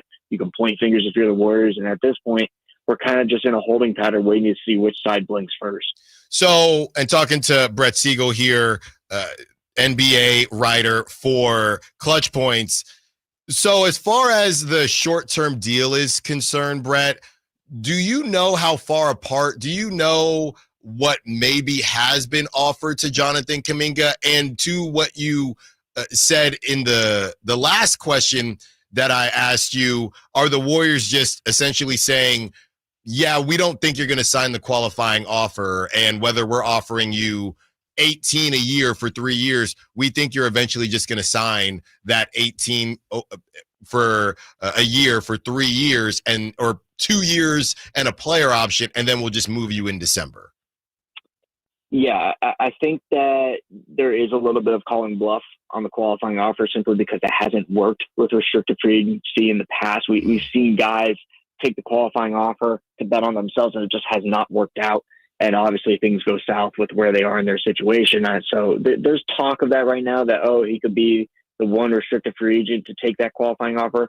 I'm not buying that right now based on what I'm hearing. The Warriors, they want him back, and they do have plans to play him if he is back. But the overarching scenario is that you bring Kuminga back on a short-term contract. Maybe it's like a 2-year, $45 million deal where he gets paid $22 million, $23 million to be with the Warriors, and then he gets flipped. And that's basically where we're at this point, because the sign and trade market, it hasn't developed for the Warriors. We talked about those two teams just really briefly. I mentioned them with the Suns, the Kings, and obviously Shams Charania of ESPN reported on them yesterday.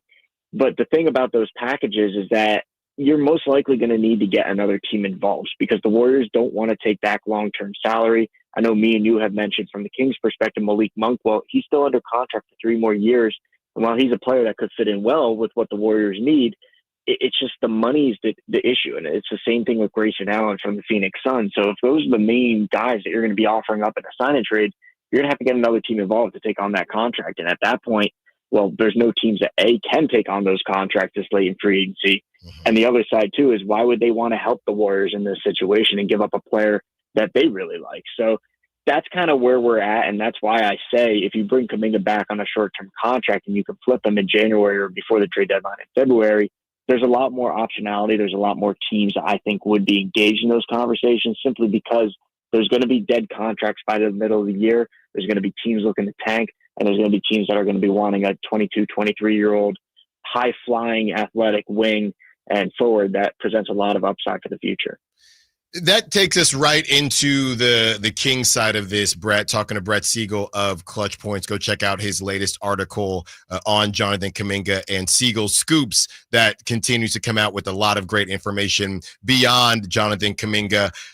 Is the lack of interest in Malik Monk based on the base year compensation rules, or is it just a fit and, to your point, a contract thing, right? I guess what I'm asking is, if this were to, let's say Kuminga today signs that, what'd you say, 2 years, $45 million, would the Warriors then be maybe interested in Malik Monk in December where it's just contract to contract? Or is it just more of, yeah, we just don't think this is a great contract that we want to be a part of, irregardless of the base year compensation rules that are applying right now? From my understanding, it's the latter. And it's just they don't want to be tied down to money past 2 years. And the main reason for that from the Warriors' perspective is that they've put themselves on this 2-year window where Curry has 2 more years left on his contract. Butler has 2 years. Draymond has 2 years with the player option. Steve Kerr's contract runs out at the same time. So basically what you're looking at is in 2027, you can have the ability to figure out what your future looks like. Obviously, you're not going to be moving Steph Curry. You're not going to be moving Draymond, assuming that they don't retire by then. But you can restructure their deals and really reevaluate your team. And when there's max cap space available with a player like Butler potentially being a free agent, maybe you can then go out and pursue Giannis as a free agent if he's still with the Bucks at that point, because there's been tons of speculation, even since you could go back to like 2019, 2020, that Joe Lacob and the Warriors want to find a way to bring Giannis Antetokounmpo to San Francisco. So it's a little bit of that. They want to keep their options open monetarily. And then when you look at the base compensation rule, Malik Monk is making around $18.8 million this year. Right. So when you're sending an outgoing salary with Kuminga in a sign-and trade, it's half of the salary that he's going to be signing for that year. So if Jonathan Kuminga is at $20 million, for example, that's a $10 million outgoing salary for the Warriors. They can only take back that amount without running into financial and cap problems there. So that's kind of where it lies with the Kings and the Malik Monk contract. It's not necessarily that he wouldn't be a player that could fit in, because from my personal viewpoint, I think that he could kind of fill those holes that Jordan Poole left behind, it being a sixth man off the bench for them, being a really good scorer in the backcourt behind Steph Curry. It's just the fact that that contract doesn't fit the timeline that they put together for themselves, with 2 max contracts on their roster already, and then Draymond Green making around $26 million. The only way that could work is if there is another team that comes involved. I just don't see a scenario right now in which the Golden State Warriors would want to add Malik Monk to their roster. Talking to Brett Siegel of Clutch Points. So, Brett, first it started with Devin Carter, 2 seconds, and Dario Saric. Now it's moved to Devin Carter, Dario Saric, and a protected first. I'm going back and forth with Warriors fans. I'm going back and forth with Kings fans. I look at Devin Carter and I say, this is a lottery pick from a year ago. Yeah, he didn't play much and there were injuries, but the Kings are saying, here is a future-focused package with Devin Carter, a protected first, and Dario Saric, who is familiar with your system and had some good moments within your system a couple years ago. Devin Carter could still be an impact player for you this season as well. He can defend and he can shoot the 3 ball a little bit. When it comes to Devin Carter, what is the interest level with the Warriors? Or do they simply not want Devin Carter? How do they view Devin Carter? Yeah, I don't think that his value right now is where Kings fans put it necessarily. And the main reason for that is because he hasn't played much. And obviously, when you look at his performance in Summer League, we still need to see more from him. And I think that that's why this is a big year 2 for him in the league. He's going to have opportunity to play with the Kings, given their backcourt situation. He's a combo guard. He can defend. And when he's healthy, I think that he can make an impact. But that's the question mark, because he wasn't healthy during his rookie season. We need to see more product from him of the type of player he could be. And that's kind of where the Golden State Warriors and other teams that have been mentioned in Kings trades, when you look at Devin Carter, that's kind of where the league is viewing him. And I kind of put him in a similar category to Dolan Connect with the Lakers. Not that his value is that less significant compared to Connect, where Connect has dropped to like a second round pick in trade talks. But we just need to see more from these guys. We need to see them on the court, see what kind of player they can become until we really get a grasp of what their value is around the league in trade talks. But when you're dangling a player like Devin Carter in trade talks right now, I don't think that his value is equatable to like a 2028 or 2029 first round pick right now. Talking to Brett Siegel of Clutch Points. Brett, we've moved past, okay, first it was Devin Carter, and it was 2 seconds to Dario Saric. How much do you believe the Kings want Jonathan Kuminga? And the reason I'm asking that is because not too long ago, there were some question marks, and I thought it might be possible, depending on how much the Kings want Jonathan Kuminga, that there is a world where you could be looking at a protected first and Keon. Now, Keon has been protected so far, but how much do you think the Kings want Jonathan Kuminga, and could Keon at any point be put on the table? Well, that's the ultimate question. How much would the Kings want Jonathan Kuminga? And I think that the Keon Ellis, and it's a long shot, but the Keegan Murray question of how much do you value those guys really plays a factor into your pursuit of Jonathan Kuminga. Because, for example, if you see Keegan Murray as your future, which I truly believe the Kings do, and they're going to offer him an extension, why do you have a need for a player like Jonathan Kuminga then? Why would you crowd your forward spot on the wing? And obviously, if you're going to offer Keon Ellis an extension as well and keep him around, again, why would you need Jonathan Kuminga there and to just kind of lock up your cap books for future years to come? So that's really the main question right now. I don't have an answer to that for you, Alan, of how much they value Keon Ellis to this point. The word is that they do like him, and if they were to make a trade to impact their roster, they probably would have gotten rid of him already at this point, and they probably would have significantly increased their chances of getting a really good player on their roster in Keon Ellis' spot. So just based on kind of reading between the lines and where this roster is at, I don't think that they're going to be offering up Ellis in a trade for Jonathan Kuminga. I think that their max is kind of what we've been reporting of Devin Carter, Dario Saric, and a protected first sometime in September, when Dario Saric becomes trade eligible again to be aggregated with other salaries. So that's kind of where we're at with the Kings, and we'll see what happens in this Kuminga situation. It's going to drag on into August. We reported that last week in the middle of July when we were at Summer League, that the talk was kind of that this is going to stall out and we're going to go into the dog days of August awaiting an answer. And it really just kind of depends at this point on if there is another sign and trade scenario out there. We know about the Suns. We know about the Kings. The Nets haven't really shown much interest in Jonathan Kuminga. Could they circle back to that if they wanted to? Absolutely. They have the cap space to do so. I just don't see it being an option at this point. Same thing with the Miami Heat. They were rumored to be interested in Kuminga, but they went a different direction. Now they're hard capped at the first apron after trading for Norman Powell. So that's no longer an option right now before the season begins. The only other team that I could really see emerging in this scenario, and it's kind of funny because the Kuminga's camp and the Warriors are both kind of holding out hope on this too, is that the Chicago Bulls revisit this and they're interested in Jonathan Kuminga because they have multiple avenues to get a trade done in a sign and trade scenario. You could send out Ayo Dosunmu, who the Warriors have registered interest in the past. You have Javon Carter on a $6.8 million contract. Jalen Smith is a stretch big man at $9 million. And we've talked about multiple times how the Warriors need a stretch big man. And while they're most likely going to be getting Al Horford once the Kuminga situation gets figured out, adding Jalen Smith may not be a bad idea as well for extra depth there. So there's definitely an avenue to the Bulls getting a deal done. The only problem there is that they're dealing with Josh Giddey's restricted free agency. And until that gets figured out, it's really hard to see them really going in on the Jonathan Kuminga situation with the Warriors. I got one more for you, Brett, but real quick, when you mentioned the Bulls, it kind of sparked something in me talking to Brett Siegel of Clutch Points. Yeah, what ended up happening with the Kobe White thing? Everybody thought that Kobe White was going to be perfect and he was on everybody's trade market. Then it seems as if quietly the Bulls said, yeah, I think we're going to keep him. He's still on that expiring deal, but it felt like, based on that base year compensation, he's at 12.5. That could have worked out with Kuminga. You just named off about 4 or 5 players on the Bulls and didn't even say Kobe White. Did the Bulls at some point, within league circles say, I think we're going to hold on to Kobe White?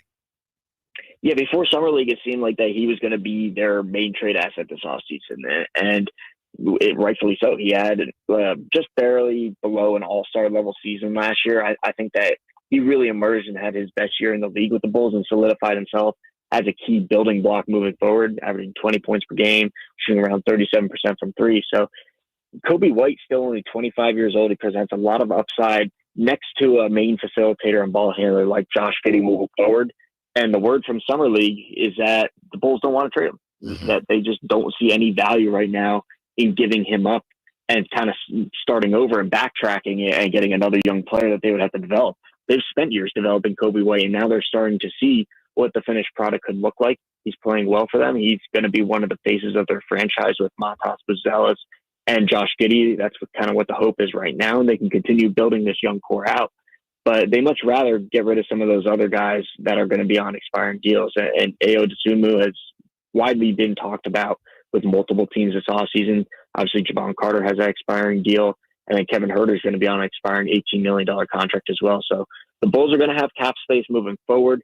They're going to be able to re-sign Josh Giddey and then be able to re-sign Kobe White, assuming that this mindset of keeping him doesn't change. But as of right now, it doesn't seem like that he's on the block at all. All indications that I've been told is that the Bulls want to keep him.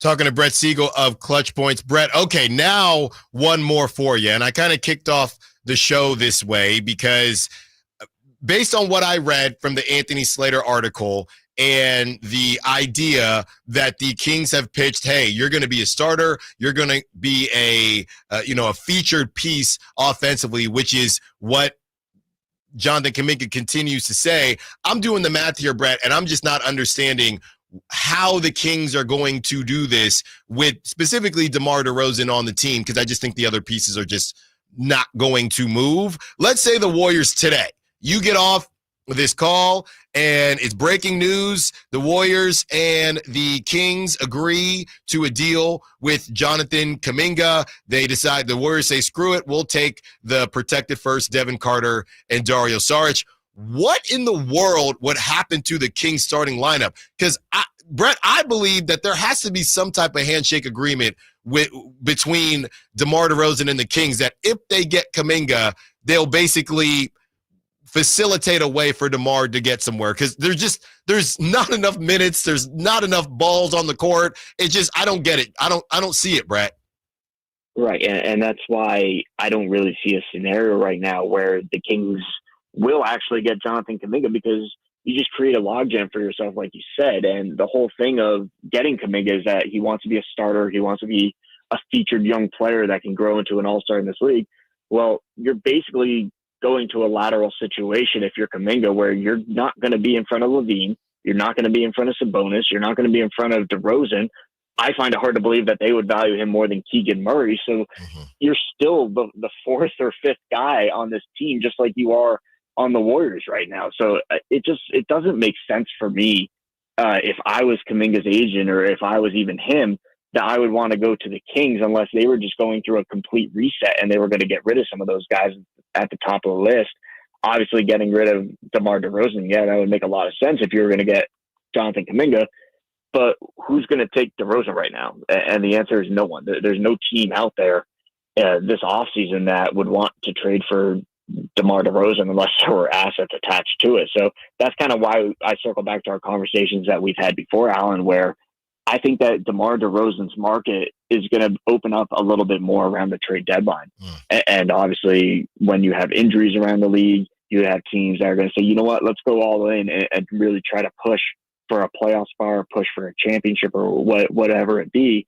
Especially in the Eastern Conference, I think that there would be teams that would be interested in DeMar DeRozan, who doesn't have much time left in this league and doesn't have much left on his contract. So there's definitely more avenues to doing so in terms of trading DeMar DeRozan at the trade deadline than there are right now. It's just the trade market as a whole is pretty much dead at this point. There's not much activity. There's not teams actively discussing deals right now.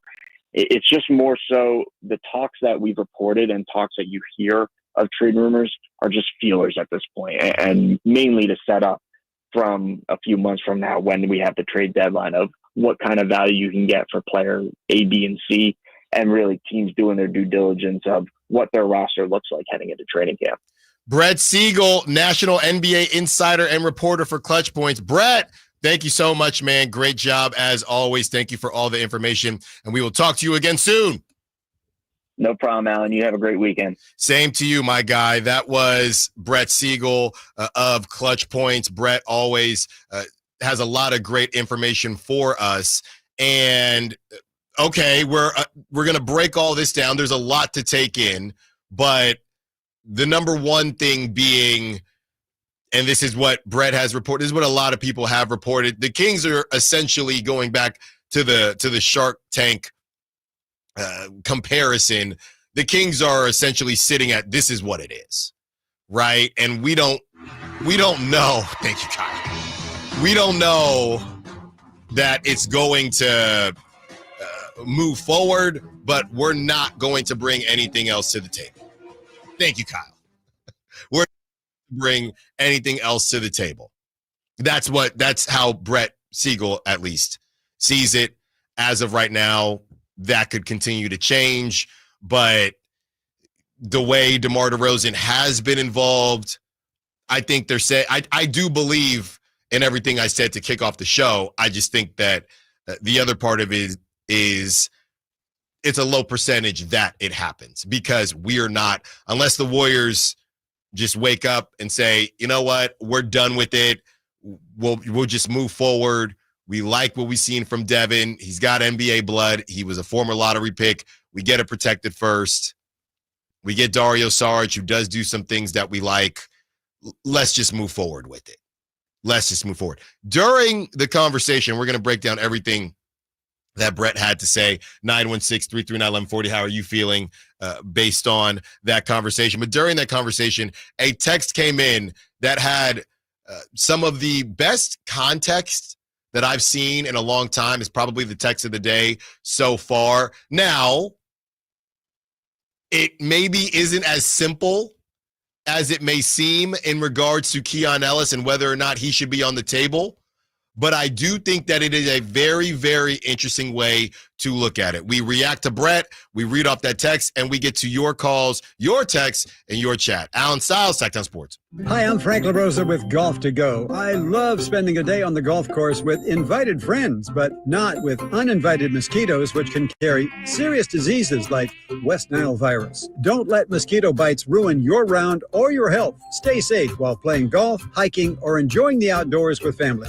Defend yourself with insect repellent. For tips about your golf game, listen for Golf to Go. But for more tips on protecting yourself and your home from mosquitoes, visit fightthebite.net. The Hagen Oaks Cutting Edge Putter Fitting Studio offers you more technology, more choices, and more service. Hagen Oaks wants to be your go-to total golf game fitter. With $30,000 worth of state-of-the-art technology ready for your fitting, Hagen Oaks will help you make your best putting stroke while finding the best putter design, shape, hosel, length, and loft for your game. Schedule your fitting at the Hagen Oaks Player Performance Studio by calling 916-808-2531. That's 808-2531 for more.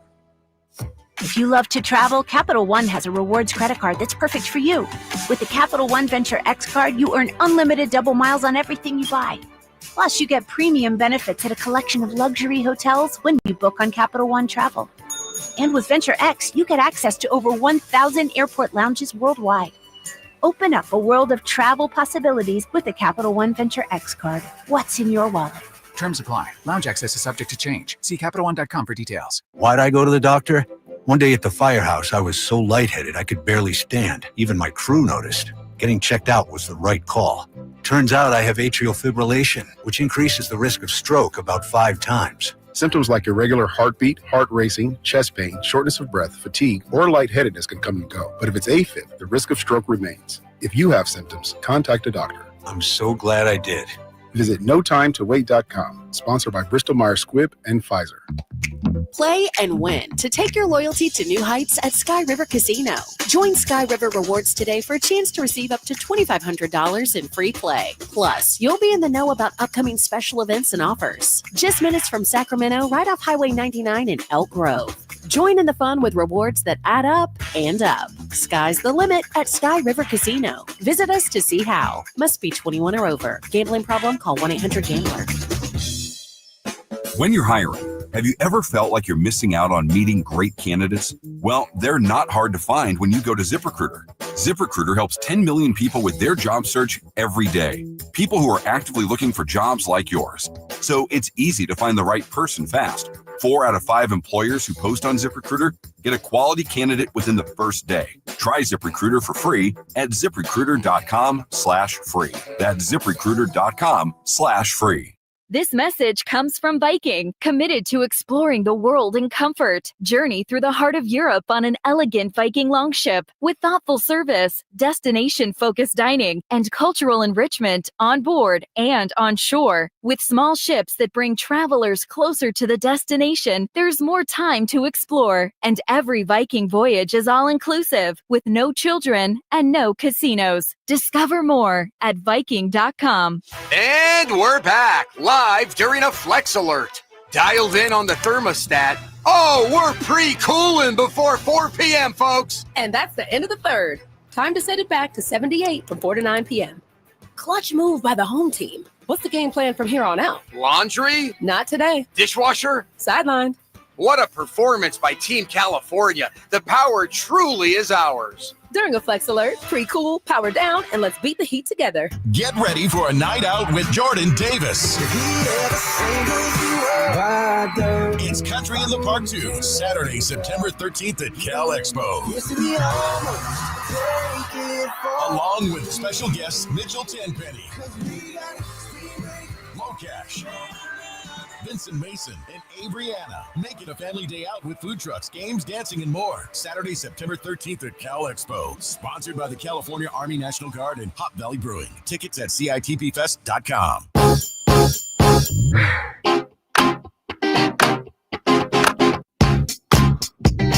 Allen Stiles You can join the show by texting 916-339-1140 on Sacktown Sports.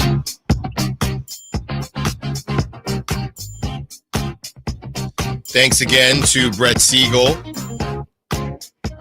national NBA insider and reporter for Clutch Points. And as we continue to break down all of the Jonathan Kuminga stuff, I got a text here that was pretty interesting, the way that this person said it, okay? And it's from the 916. We're going to break down everything that Brett had to say, of course, and get your thoughts on it. And the 916 says, I love Keon, but if you can turn an undrafted player into a lottery pick with huge upside, it's a no-brainer. That's pretty good. Context kept or context removed, I think that's a pretty good assessment. Now, that's not to say that I would do it or not, but when you look at it like that, here, Keon, protect the first, and Dario, get it done.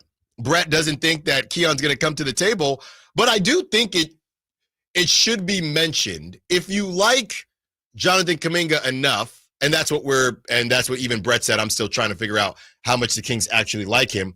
If you like Jonathan Kuminga enough, then the question should be, what do you actually think Keon's ceiling is? So the two biggest questions become, how much do you like Jonathan Kuminga, and how good do you think Keon Ellis could be? Because at 25, 26 years old, a great story now starts to transition into okay, well, what is Keon's ceiling in this league, right? We look around, and he's a guy that we really don't compare to others. I know everybody's Derek White, but Keon doesn't even play make as much as Derek White, at least not right now. He can shoot it. We know he can shoot it, and he can defend. But if you take off the purple colored lenses, and maybe Jonathan Kuminga is not your guy and not your cup of tea, regardless of whether it's Keon or not. But if you take off the purple glasses and you say, okay, I don't want to move off of Keon, but where this team is right now, and I know, yes, we'd rather move off of the older vets. Yes, I understand that, but that's not an option. But based on who's out there, maybe Kuminga's not your guy, but, Kyle, it reminds me, I'm going to get a little personal here. It reminds me of what we're dealing with right now in my own life with the property that we had purchased back in 2021 when we were still in the Bay Area, right? I grew up in a situation where, my mother, my parents, hey, if you can get property, you never get rid of it. You never get rid of the property. You never get rid of it. You look at how life turns out, and sometimes you look at an asset that you were able to acquire, and yeah, people will say, well, Allen, can't you just have 2 mortgages? How much do you think radio pays? Yeah. How much do you think radio pays? No, I can't have 2 mortgages right now. I don't know. That River Cats money, That's though. right. It is. That's right. What? So we're making a decision right now where it's, hey, seems like things are going pretty well in Sacramento. Is it time to make a decision? Cash out on an asset in the Bay, be able to buy something bigger in Sacramento with a new kiddo on the way, and really just put our roots down in Sacramento. That's where we're at. Now, like I said, my mother, my father, Allen, don't ever get rid of property. It's the best thing you can do.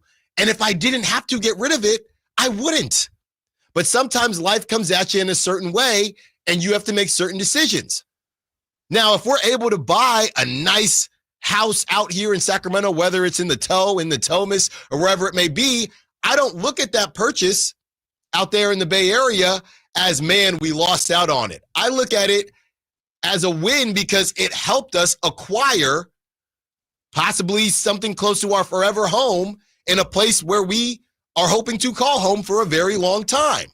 So with Keon Ellis, you can look at it and say, well, we can't get rid of Keon. We can't get rid of Keon. He's homegrown. He's undrafted. It's a great story. But maybe you were able to mold Keon into what he is now. And because of that, you get to cash that in for a high ceiling 22-year-old who's younger than Keon and can do a lot of different things and possibly be a star in this league if you value him that way. If I value the Sacramento market that way as well. So it all depends on how you look at it.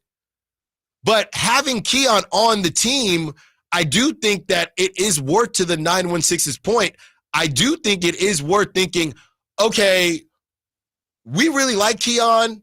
He was a really good player on bad teams that did not make the playoffs. If Kuminga is your guy, should Keon hold you back from acquiring that? If he's not your guy, cool. That's why it comes down to, how bad do you want Jonathan Kuminga? Allen, how bad do you want to move on to a nice bigger house in Sacramento? How bad do you want to do that? That's what it comes down to. But this idea that you can't move Keon no matter what, I do think that's a little that is a little bit overstated. Yeah, and I think even in this specific conversation, I don't know if the Warriors are saying Keon Ellis is our forever piece. He's more of kind of a bridge to whatever. The Warriors are screwed. The Warriors are screwed. At first they wanted a secondary, third-ish scorer. They're not getting that. Yeah, and putting the Warriors part aside, because I think that's more of a bigger conversation, right? We talked about this yesterday with Schroeder versus Kuminga, or I'm sorry, Schroeder versus Keon, which is, you can make a basketball argument that for next season, which is all Keon Ellis is under contract for next season, Dennis Schroeder helps your team more than Keon Ellis. Again, it's a close conversation either way. I think both players are around that same $15 million threshold. And while Keon's a little bit younger, I think they're both in that like $15 to $18 million price range if you had to sign them on 1-year deals.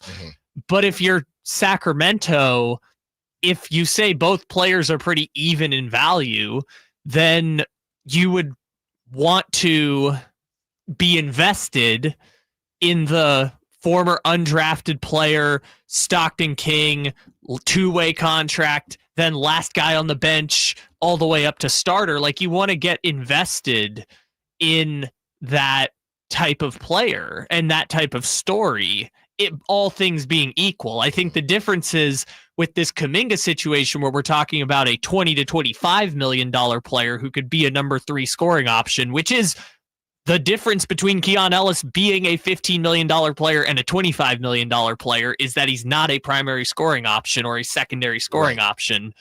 Then I think you start to have the conversation of like, this is how you add value and how they acquired value through Keon Ellis, and now you could potentially acquire more value by moving him. I think the conversation is at least worthwhile. Yeah. It turns into, if you're already here, right? If you're already here in this conversation, is Keon really a strong enough piece to hold it up?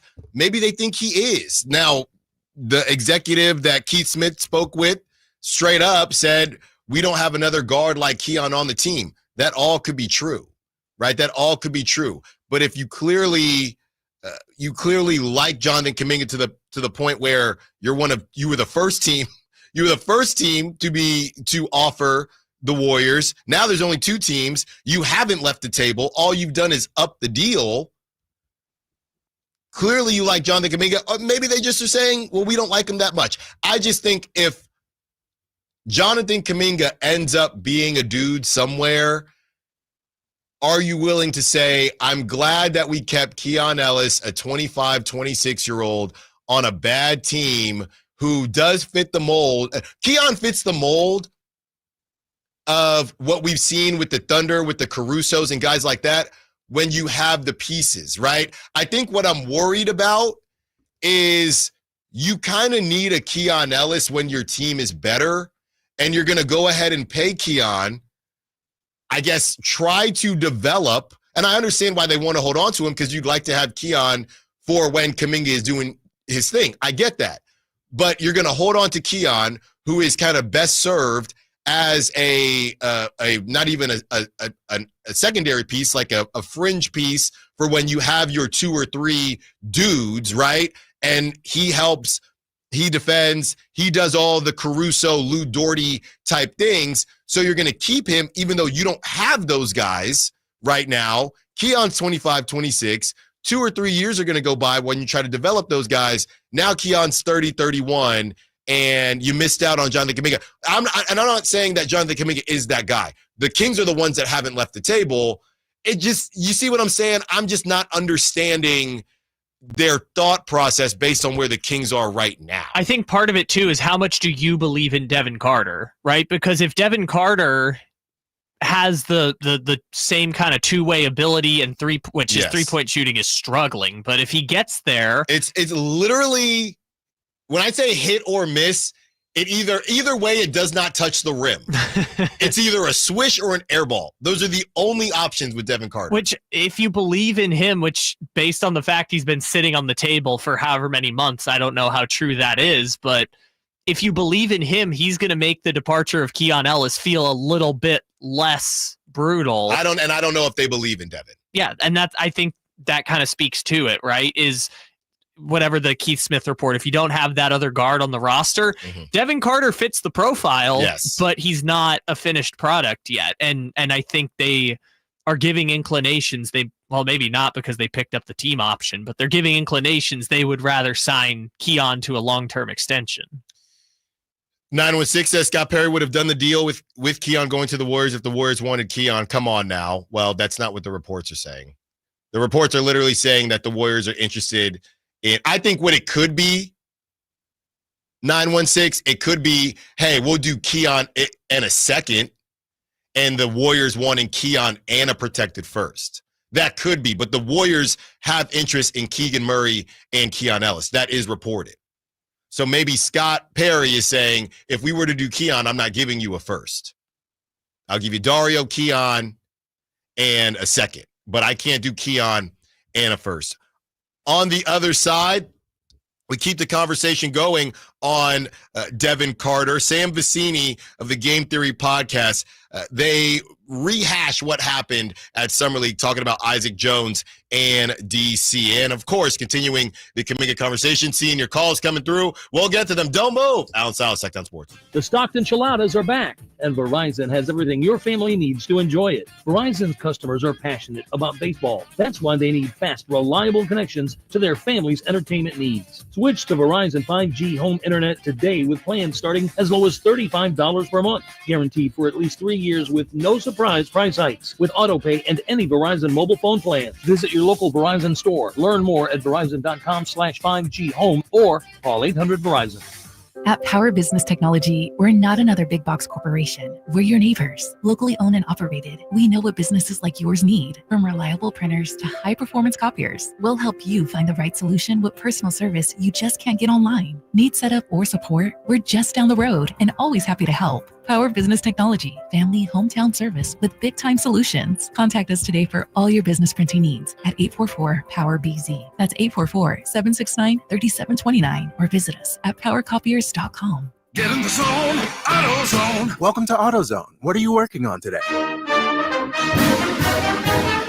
Hey, that's the spirit. Right now, we're celebrating free with a free STP oil filter when you buy 5 quarts of oil and free Duralast brake pads when you buy 2 rotors. Like always, free battery testing, charging, and recycling at every store. Celebrate free at AutoZone, now through July 28th. Get in the zone, AutoZone. Restrictions apply. Progressive's Auto Quote Explorer lets you easily compare direct rates from different insurance companies, so you can be confident you're getting the right one, even if it's not with Progressive. Way more confident than you were when you tried online gaming. Who knew 12-year-old boys could be so mean? And where did they learn to swear like that? 2 hours of losing to these underage trash talkers, and you're starting to question if maybe you really should stick to pickleball and other boomer stuff. So use Progressive's Auto Quote Explorer and be confident you're getting insurance that's right for you. Progressive Casualty Insurance Company and affiliates. Not available in all states or situations. Prices vary based on how you buy. The Giant Summer Sale is here. Get giant savings on our giant selection only at Folsom Lake Honda, your one-stop Honda shop. Looking to own or lease? Save during the Honda Summer Event and drive a brand new Accord or Civic. See all our specials at FolsomLakeHonda.com. As a family-owned and operated dealership since 2009, customer service is our #1 priority. Our customers love doing business with us, and you will too. Folsom Lake Honda. Go to FolsomLakeHonda.com. Your one-stop Honda shop. Around here, the summer can smack you silly, especially if your AC is not functioning at a high level. Whitey Gleason here. I had the opposite problem over the winter. System went down. It was panic time, but Lee's Air Plumbing and Heating saved the day. Let them save you from unnecessary summer misery. Lee's Air Plumbing and Heating, reliable, trustworthy. They do great work. They won awards for their service. Check the reviews at leesair.com. Find out about their $99 HVAC tune-up service. Save your summer now. Lee's Air Plumbing and Heating on the web at leesair.com. License number 635355. Golf to Go is brought to you by the Hagen Oaks Golf Super Shop. Here's Frank LaRosa. How far do you hit your 7-iron? The answers will tell you which tees to play, according to Josh Sens in Golf Magazine. Deep down, you know you shouldn't be playing from the tips, but it's common for golfers to play from too far back. Aside from higher scores, rounds become a grind and golf becomes much less fun. After several years of research, the USGA unveiled a new data-driven offering to find the proper tees called Best Tees. If you know how far you hit your 7-iron, Best Tees will tell you which tee boxes to play. A typical male golfer should be playing from 6,100 yards and a typical female golfer from 4,400 yards. Most players have a good idea of their 7-iron distance, with average male's distance of 138 yards and average females of 100 yards. Throw out the occasional perfect shot, which travels more than those distances, and concentrate on your average. This will allow you to reach the vicinity of most greens in regulation and let you hit a variety of clubs on approach shots. Leave your ego at home and give it a chance. You'll have more fun. That's your Golf to Go. I'm Frank LaRosa. Some things can steal your sunshine. Ugh, I just got my hair done. Sorry, the cooler's broken. Anyone see my flip-flops? Anyone? But COVID-19 can steal a lot more. I just took a COVID test. Ugh. Prescription medications for COVID exist. If you test positive this summer, ask your doctor if they're right for you. Visit PfizerForAll.com/COVID-19 to learn more. Sponsored by Pfizer. Wesley Financial Group is not a law firm, and Chuck McDowell definitely not an attorney. This is Chuck. If someone talked you into buying something really silly and you want to get out of that silly little thing, my advice, get the facts. Call me and I'll send you our timeshare exit kit absolutely free. Inside, you'll learn how timeshare works and all your options for cancellation. Call Wesley now for your free exit info kit. 800-329-2121. That's 800-329-2121.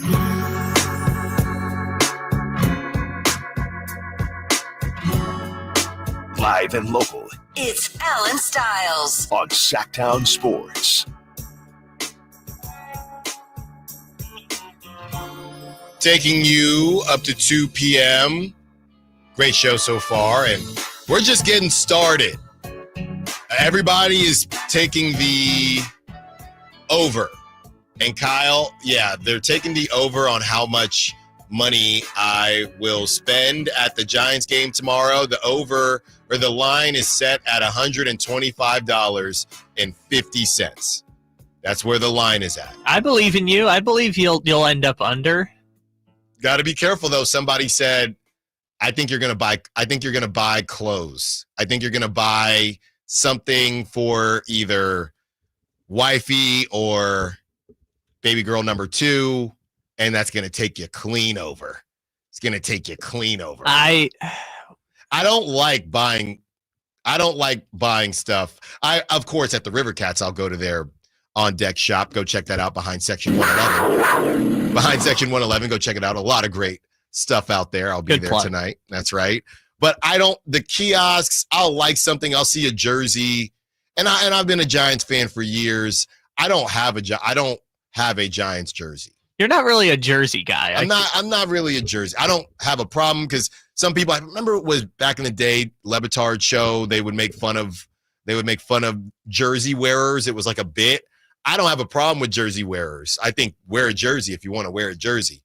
But it's hard for me to buy. It's just, they're just so expensive. And then my other thing is I'm buying a jersey and it's just going to sit there. But back in my day, I had a Mighty Ducks jersey when I was going to music festivals. But if I buy a Buster Posey jersey, it just sits there until that 1 or 2 games that I go to. Yeah, you're not wearing it just around. I'm not wearing it around. You'll see me wear my Mahomes jersey every now and again, but it's not like, again, I think the investment pays off if you have 1 or 2 or 3 and it's just part of your wardrobe. But the people who have like 100 of them, I'm like, when I was younger, I had a Stanford jersey, just random jersey. I was big on college. I had a Cal hat, North Carolina hat, Stanford hat. Mighty Ducks was in there. Yeah, I don't know.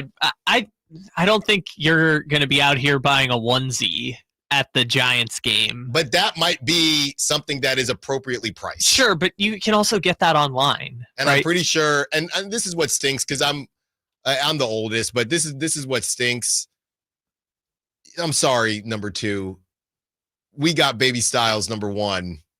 We got her a onesie. You're going to wear that onesie. Of course. It's not like there's no disrespect. And, you're going to wear the onesie.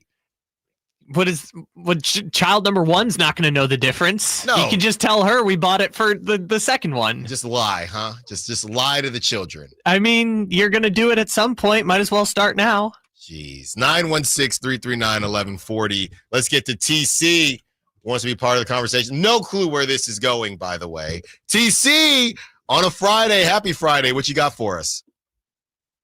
Hey, I'm going to be honest with you, brutally honest. Keon is my guy, but at the same time, I'm doing that deal today, bro, for the upside on Kuminga. You got Kuminga at the 4, and you can move Keegan back down to the 3.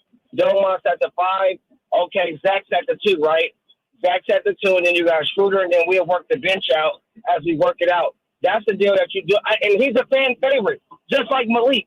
But you got to make a deal to do a deal. When you get somebody that you like, you got to give somebody else you like, bro. We're not going to go get Kuminga, bro, for Crawford in 3 seconds. That's not going to work, bro. So Keon's my dog, Allen.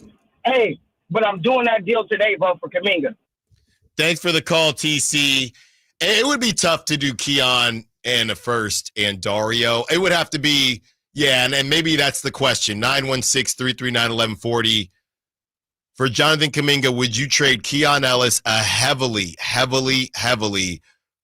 protected first-round pick, and Dario Saric? Would you do it? How heavy is heavy? I mean, you're the one that's good at the is it the play-in? Is it the top 10? Is it the Kevin Huerter heavy? Well, that's top 14 that turns into top 12 if you miss the playoffs. But I think the heaviest. What's the heaviest it can get? I mean, again, it all depends on how the Warriors value Keon Ellis. Yeah. So I mean, realistically, you can set protections anywhere. Mm-hmm. Just most teams choose to do either 4 because that means you're in the lottery. Right. 4, 10 because 10 is play-in. 14 because that's playoffs. I think the Kings Thunder one was 16. So those are just the usual numbers you get, maybe top 20 or something. But unless and the larger the number of the large, if 16, right, is the more protected it is. Yes, right? The higher the number, the more protection. So let's say Keon Ellis, a first round pick that is top 10 protected, and Dario. Would you do, and Kyle, obviously you can answer that. Other people chiming in. To be honest with you, a lot of people are chiming in more so saying, and I think that, again, text of the day, when you put it like that, and of course somebody says, well, that doesn't make sense, 209. I'm sorry I gave you that voice, 209. That logic doesn't make sense just because the lottery pick doesn't make it valuable. That's your Modesto voice. We know Keon's worth. Would you trade him for Anthony Bennett or Buddy Hield? What? Why are we like this? Yeah. Why are we like this, 209?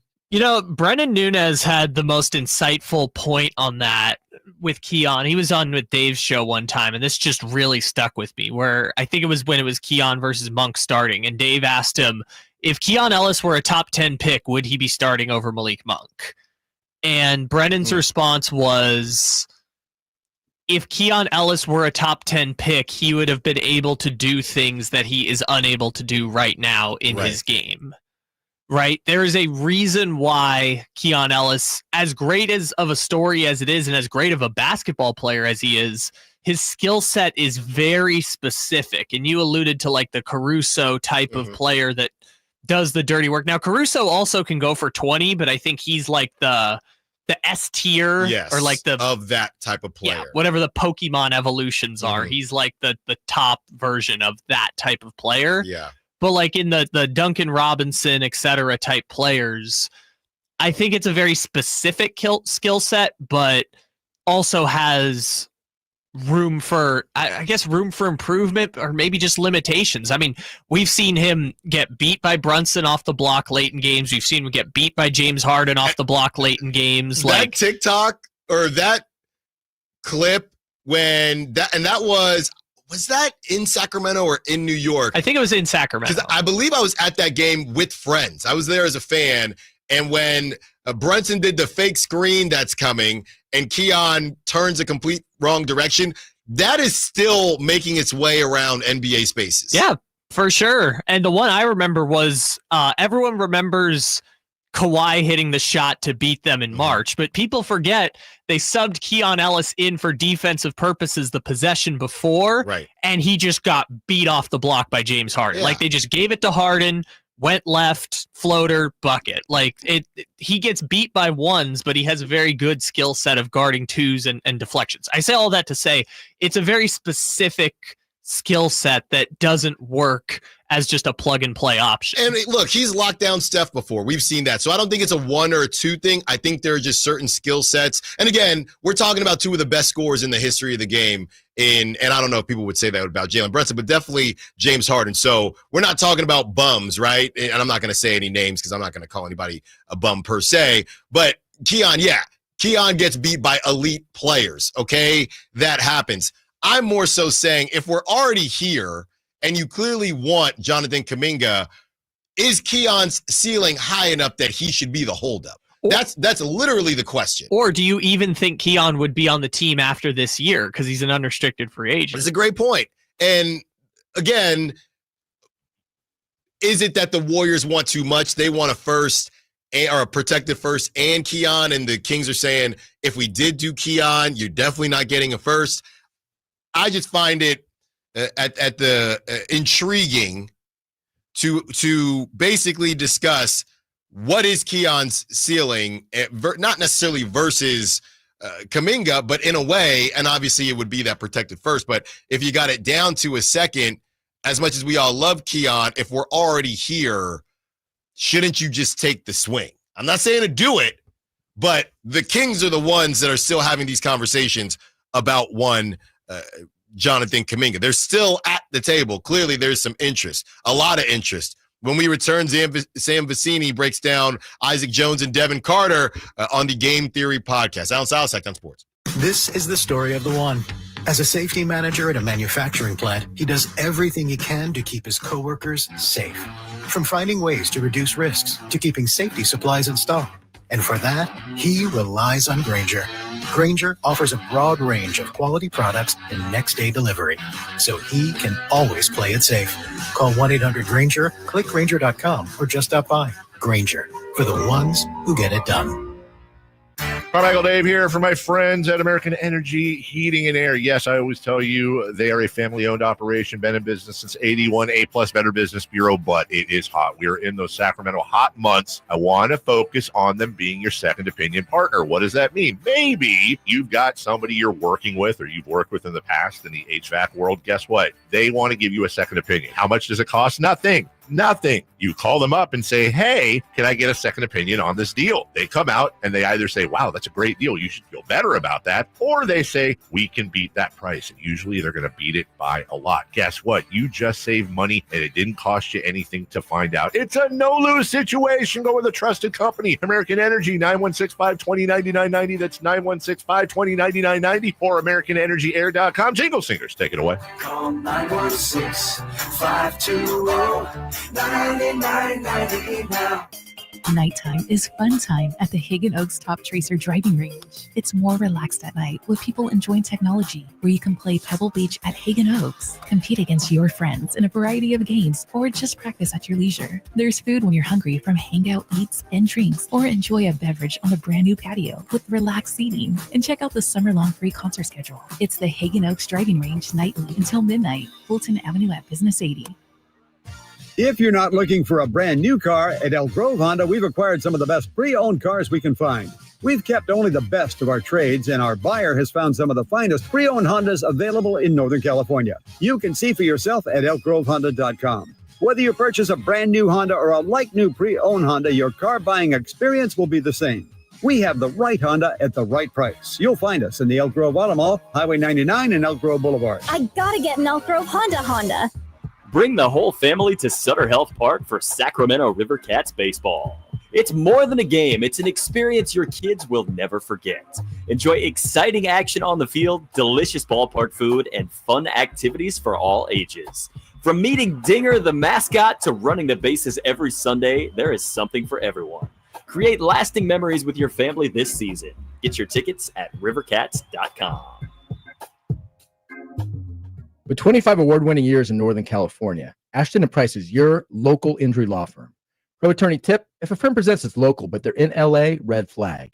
If your first consultation is not with a lawyer, big red flag. At Ashton & Price, your first consult is with a local attorney, and if serious injury prevents travel, a lawyer will come to you. Still not enough? George Washington's my uncle. At Ashton & Price, no red flags, just red, white, and blue. Remember, for the best advice, don't think twice. Call Ashton & Price. It's taste on a whole new level at Sky River Casino. With 18 elevated restaurants, bars, and lounge destinations that include SR Prime Steakhouse, 32 Brews, Dragon Boat, and The Market. Just minutes from Sacramento, right off Highway 99 in Elk Grove. Join in the fun and experience the height of hospitality. Sky's the limit at Sky River Casino. Visit skyriver.com today. Gambling problem? Call 1-800-GAMBLER. Get ready for a night out with Jordan Davis. It's Country in the Park 2, Saturday, September 13th at Cal Expo. Along with special guests Mitchell Tenpenny, Locash, Vincent Mason, and Abriana. Make it a family day out with food trucks, games, dancing, and more. Saturday, September 13th at Cal Expo. Sponsored by the California Army National Guard and Hot Valley Brewing. Tickets at CITPFest.com. KHTK HD1 Sacramento, KYMX HD3 Sacramento. Your home for Kings basketball for over 25 seasons. Hammer time thrown down by the league. From the Power Business Technology Toshiba Studios. Sacktown Sports, 1140.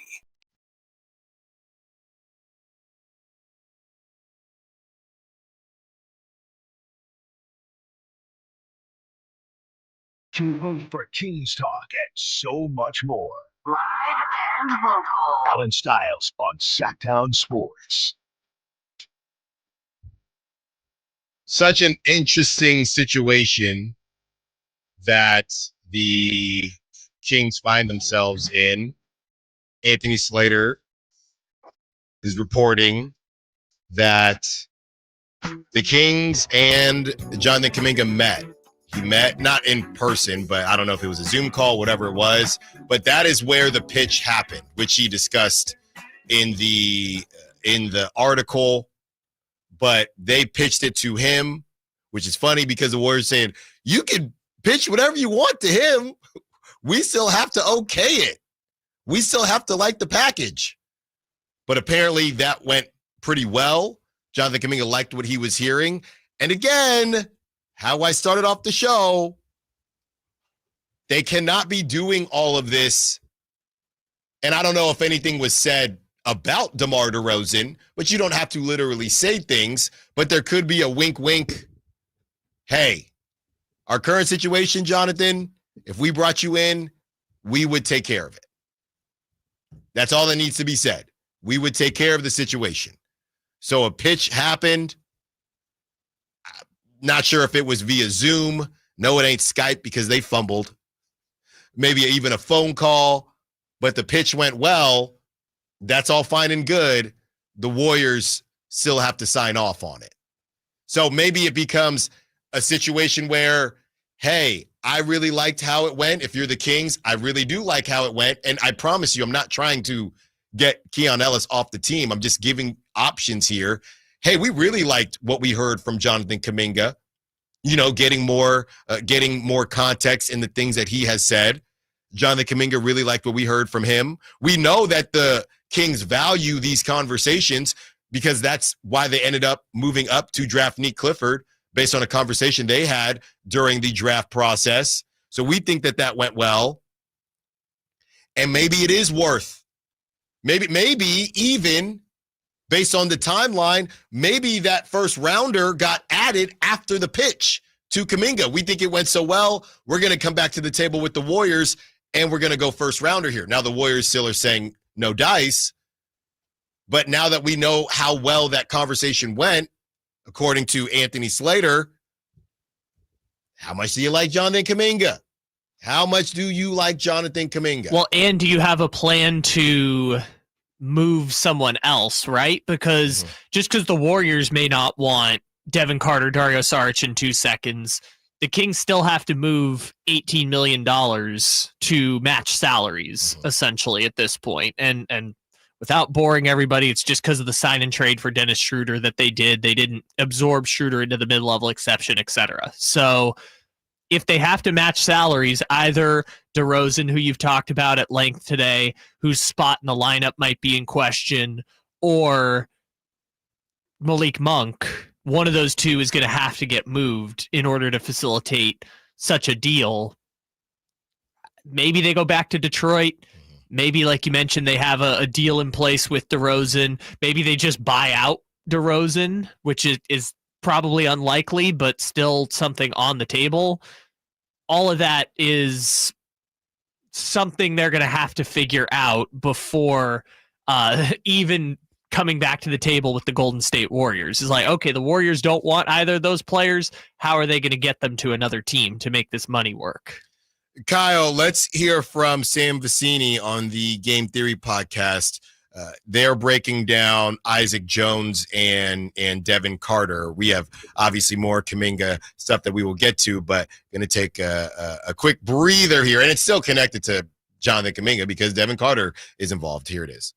Isaac Jones, I believe, made second team all summer league. I thought he looked really like productive and solid. It's just like I don't know what the role is totally. Yeah, I've never been able to figure out exactly where he positions in with a rotation, with a roster. He's like really stuck between the 4-5, doesn't really shoot it all that well. Did make a ton of free throws, like I will say that, but maybe it is just like the athleticism, motor, and everything there just kind of works. Sure. Devin Carter, I thought, looked very Devin Carter-y. It's kind of the easiest way to put it. Super aggressive on defense. I thought he ran the show fairly well in the moments where he got an opportunity to do that. Him and Mason Jones kind of like split the point guard role a lot of the time, and then Isaiah Stevens would come off the bench and would handle it from there. Yeah, like I thought that, he just didn't shoot it well from three, and that's going to be like the main swing skill for Devin. If he shoots it from three, he's going to be like a serious impact player in the NBA because, man, I thought his defense was awesome at Summer League too. Yeah, I think he's been a little bit forgot about just because of, how last year went and the injury and all of that to start the season. But, I mean, we talk about that Sacramento team all the time. They could use some defenders, but I don't know where his minutes end up coming from with that rotation, with the starting lineup. They bring in Schroeder, also obviously Keon Ellis. Like I wonder how many minutes, Devin gets in his second year here. But you mentioned it. The defense is impressive. Can you knock down shots consistently? Can you continue to make good decisions at the point on ball? There you have it. That was Sam Vecini breaking down Isaac Jones and Devin Carter on the Game Theory podcast. Let's start with Isaac Jones. I mean, that's essentially everything that we've been saying as well. He's just a tweener, and he's a really talented player in that his engine doesn't quit. He's going to defend you. He's going to do what he can do offensively. We'll see if the three-point shooting comes around. And I think he should watch a Gershon Yabusele and try to be somebody like that. Seems as if I got to look up their measurements, but they seem pretty darn similar in how they break down. But the minutes, funny enough, the minutes to me might be easier to attain for Isaac Jones than Devin Carter, just based on the current setup. The Kings still need Isaac Jones got to beat out who? Dario Saric right now. Devin Carter has to beat out, and I wouldn't disrespect him and say he's got to beat out Nick Clifford, but you got to battle with Nick Clifford. Keon Ellis is taking that time too, and Malik Monk is going to have to get his. So as much as they both are kind of praising both guys, but saying there's some limitations there. Devin is in a much tougher spot than Isaac as far as playing time is concerned because the Kings have 8,000 guards and they don't have 8,000 fours. They have one, possibly two, possibly one and two fringe, one and about 3-4 fringe fours if in either direction, 4 to 5 or 3 to 4. So Isaac Jones he probably will get more opportunities at least early on than Devin Carter. Well, you kind of hit on the comparison here, which is Gershon Yabusele, which, by the way, Yabusele 6'8", 250. Okay. Isaac Jones 6'8", 245. Boom. But right there. And I'll remind you again, Yabusele, I didn't realize it was this long. He was out of the NBA for 5 years. And if they don't have those Olympics, he's probably still out of the NBA. But I know we didn't pay that close attention to him last year, but do you remember what happened? Oh, I did. For he started specific reasons. Yeah, prop talk. I see what you're talking about. Yeah, prop talk. Thanks. So 43 games he started last season because he was supposed to be Joel Embiid's backup. Right. And then Joel Embiid got hurt and their season completely fell apart. And I bring this up because of what Law Murray wrote about earlier this week when he did the power rankings that has stuck with me. Keegan and Sabonis, if one of them goes down, what are the Kings going to do? Yeah. Like in the front court, they've got no backup plan if one of those guys ends up getting hurt for even a short amount of time. It reminds me last year where they had to sign Jay Crowder off the street and start him in a game against, I can't remember, was it Minnesota or something? Minnesota, they won. They won, but like that was crazy that they just signed Jay Crowder off the street and put him in the starting lineup because they just don't have depth at the position. Even when Keegan got hurt late last year, Trey Lyles was he won the chain on defense like 3 times down the stretch because he was playing the Keegan role and playing like 40 minutes in that like Detroit game and Cleveland game, and they don't even have Trey Lyles anymore. So I guess that's Isaac Jones if Keegan or Sabonis goes down, or is it Maxime Reynaud? They're kind of screwed if one of those guys gets hurt. Yeah, and Trey Lyles, look, I don't know that I was ever a part of the Trey Bays, but Trey Lyles, to me, it is a bit surprising. It's almost as if Trey Lyles was that one extra piece, and even though Doug McDermott was on the team last season, it's almost as if Trey Lyles was that one extra piece where Scott Perry coming in with BJ Armstrong. Hey, we don't want this team to look too much like the previous team. We gotta lose some guys, and Trey Lyles is just going to be one of those guys because when you lay it all out, there's really no reason for Trey Lyles to not be on this team. And I've always said, look, Trey Lyles as your 6th man from the big man position or 7th man, I don't love that, but 8th, 9th, or 10th, I think he can still do some things for you. Based on what the Kings have and don't have, there's really no reason for Trey Lyles to not be on this team anymore. It's almost as if they decided we just don't want everybody from last season back. So if you're looking at how much the Kings need a Russell Westbrook versus needs a Trey Lyles, again, I think this Malik Monk playmaking thing, point guard thing has kind of gone off the rails. I'd argue that you probably need a Trey Lyles position type more than you need Russell Westbrook now. I would say that. This goes back to the Chris Boucher conversation that we had, a couple weeks ago. It's just who's also available. Do you think they need another power forward? Because I think the path to that is upgrading from either Isaac Jones or Dario Saric. Not just upgrading as in replacing on the roster.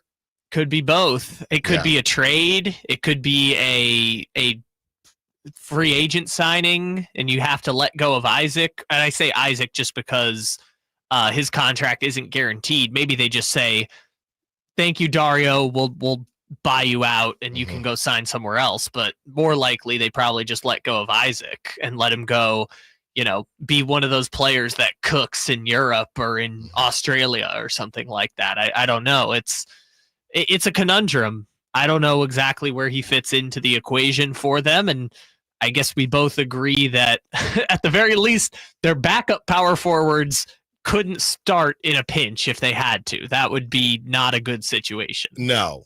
And how you feel about Isaac Jones? He's done some good things. I'd like to see it. But again, if you're trying to sell us that this team, what is it? I should have it memorized by now. Sustainable platform of success. If you're trying to sell us that's no disrespect to Isaac Jones, but Isaac Jones and that type of crew and that type of roster more so speaks to transition. Let's develop young talent. Well, and even you mentioned our friend here. Don't forget my podcast. Scott Perry, he was on with Dave yesterday, and he even mentioned we want to play Keegan Murray at some small forward. He said it. And so they can't do that right now as it's presently constructed. Now, obviously, they're talking to Jonathan Kuminga, and adding Jonathan Kuminga would make it easier to play Keegan because Kuminga can play the 4. So I guess maybe that's the move that balances out the roster. But, like Brett Siegel said earlier, it seems like a bit of a long shot right now. I will say this. And it all comes back to Jonathan Kuminga today. Going back to how I've bounced back and forth between, do I think that Scott Perry is doing some pro bono work this year and playing nice with his boss, Vivek, as far as, hey, you want us to put out a product, you just raised the prices, cool, here's Dennis Schroeder, we're gonna rock and roll from there.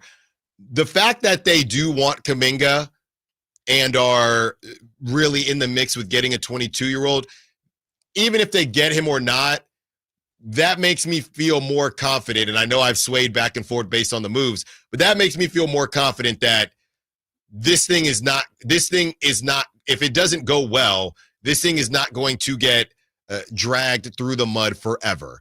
You do the year, maybe 2 years, based on when you can get off of certain contracts, and whatever version of a reset Scott Perry thinks is appropriate. Might not be a full reset, but they're not going to continue to try to make this work. I mean, DeMar DeRozan would be 40, right? So that's quite obvious. But even with Zach LaVine coming off the books, not this season, but the season after that, and at that point, Domantas Sabonis, I think, would only have 1 year left. At that point, Malik would have that player option. So the fact that they're going after Jonathan Kuminga more so takes me back into the direction of, I'm Scott Perry. I understand that I was not able, or I wouldn't say I wasn't able, but I understand that there is a wanting to see what this team can do with an actual point guard and a full offseason with Doug Christie.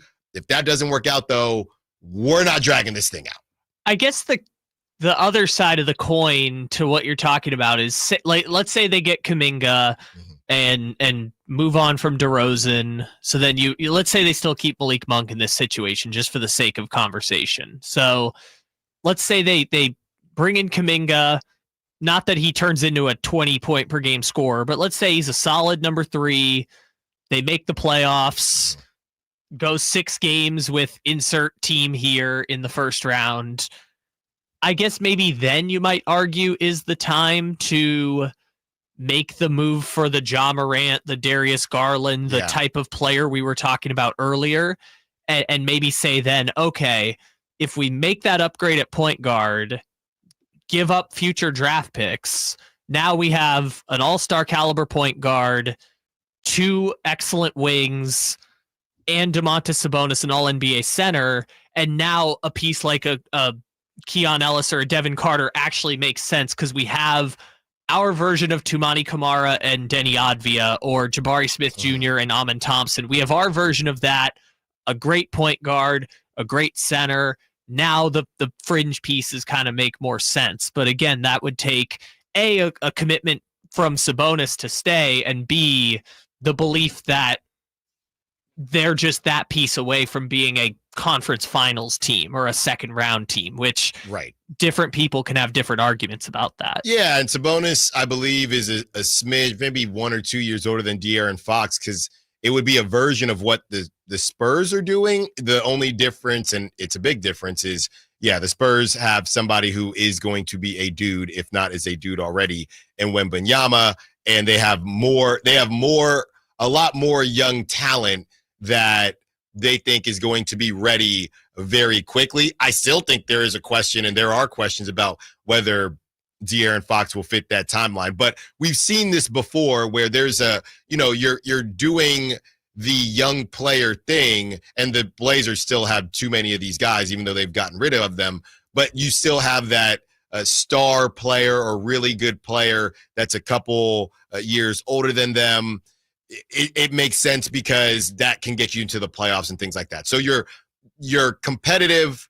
You have your older talent, if you will, that's not that much older, right? Domantas Sabonis, did he just turn 30 with Malik Monk being 27, 28, if Malik would still be there?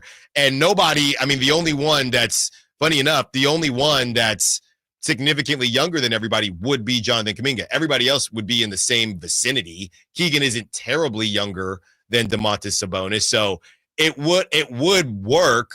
And Zach LaVine is right there. Maybe he's right there, same age as Sabonis, so it would work. How good would they be? And would you think that Keegan and Kuminga are the same level as a Amen Thompson and Jabari Smith Jr.? You don't have to agree with that. I mean, right now they're not, but you would at least say this is what we're bringing to the table and this is the direction that we're going in.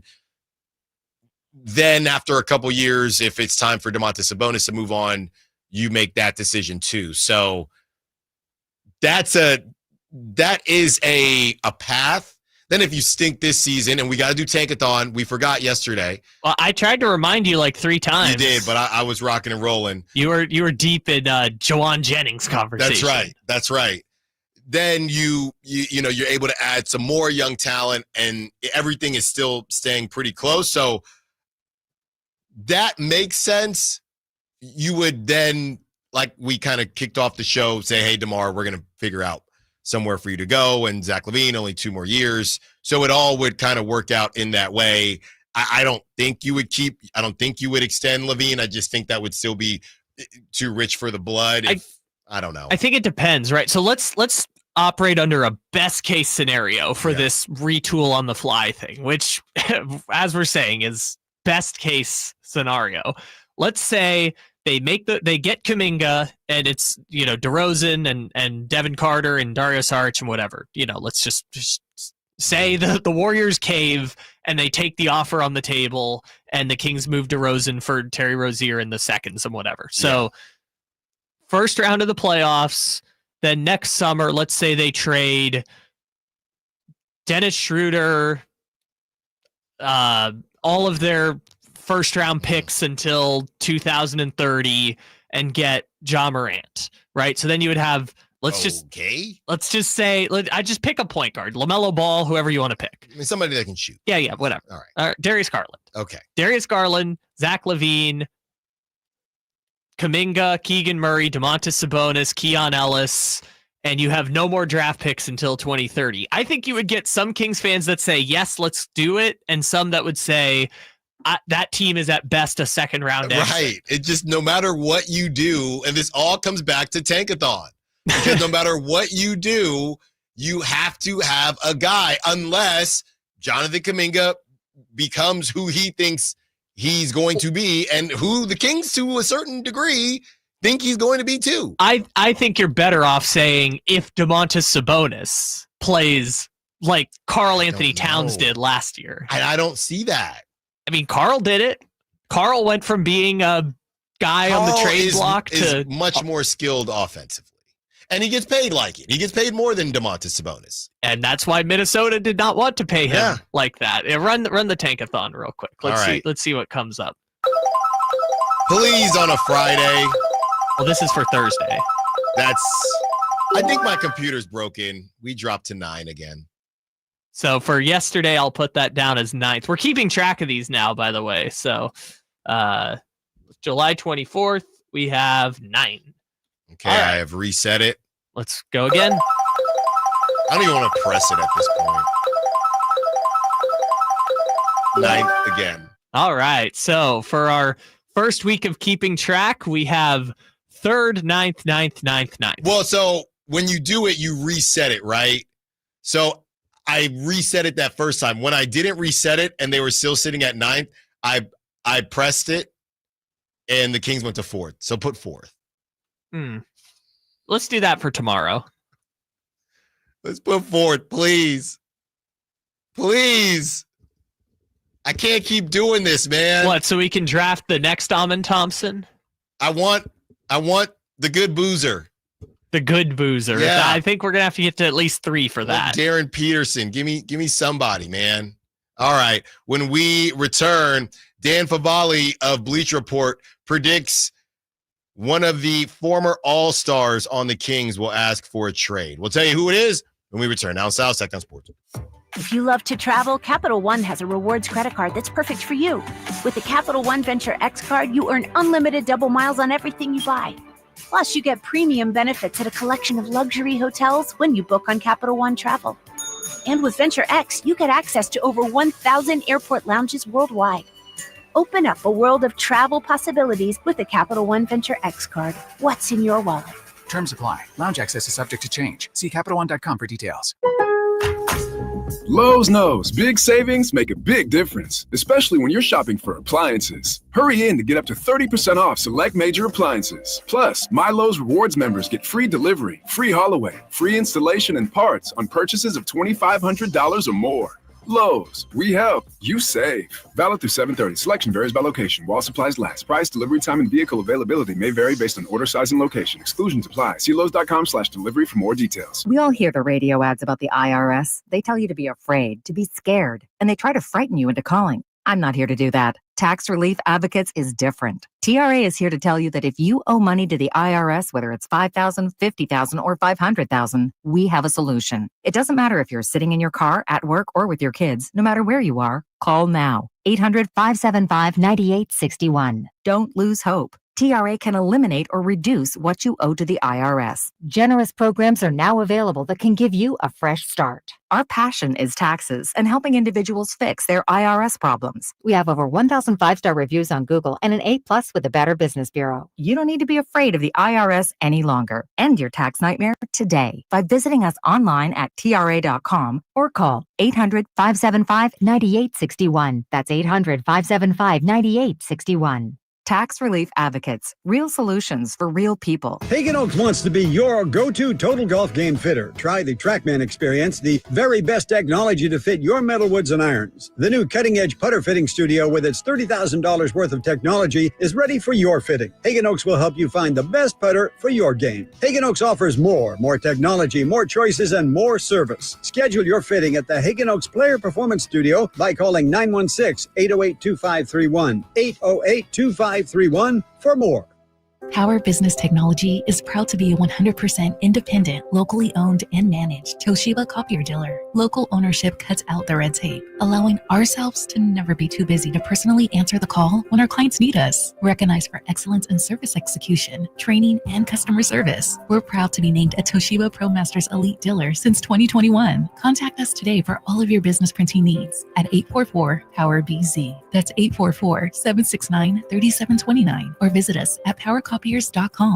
What's up? We're talking to Chad Hoblet of Hoblet Dodge Chrysler Jeep Ram in Woodland. Chad, what's going on for the Hoblet Employee Pricing Plus sales event? We're going all in on Ram this month with not just employee pricing, but huge emphasis on the plus. You can only get at Hoblet. Right now, save up to $16,000 off MSRP on new 2025 Ram 1500 crew cabs. Okay, but what about those hard-to-find Ram heavy duties? If you're looking for something bigger, save up to $13,500 off MSRP on the hard-to-find brand new 2025 heavy-duty Ram 2500s and 3500 with 500 new Rams available. Search, select, and save through their whole inventory at HobletDodge.com. Unbeatable prices, unbeatable selection. Nobody beats Hoblet, period. 16,000 total net savings on select new 2025 Ram 1500 Bighorn after 6,500 factory rebates and 9,500 dealer discounts. Rebates may include 2,500 SFS bonus cash. Must finance with Stellantis. 1,000 trading assist with eligible trade-in. $500 job upfit. Must show eligible upfit. 13,500 total net savings on select new 2025 Ram 2500 limited after 4,000 factory rebates and 9,500 dealer discounts. Rebates may include 2,500 select inventory bonus cash and $500 job upfit. Must show eligible upfit. At least 5 of each net savings. Employee pricing included in dealer discounts. See dealer for details.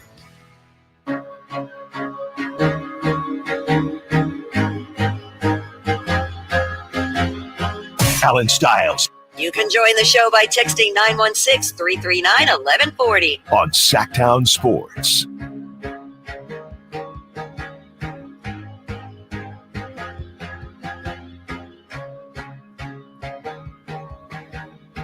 Taking you up to 2 p.m. We are 30 minutes away, by the way. 30 minutes away from your last opportunity to win tickets to see the Lumineers. Okay, 30 minutes away. That is at 1 o'clock. So if you want to win those tickets, you have one more chance. Lumineers, not Coldplay. Not Coldplay.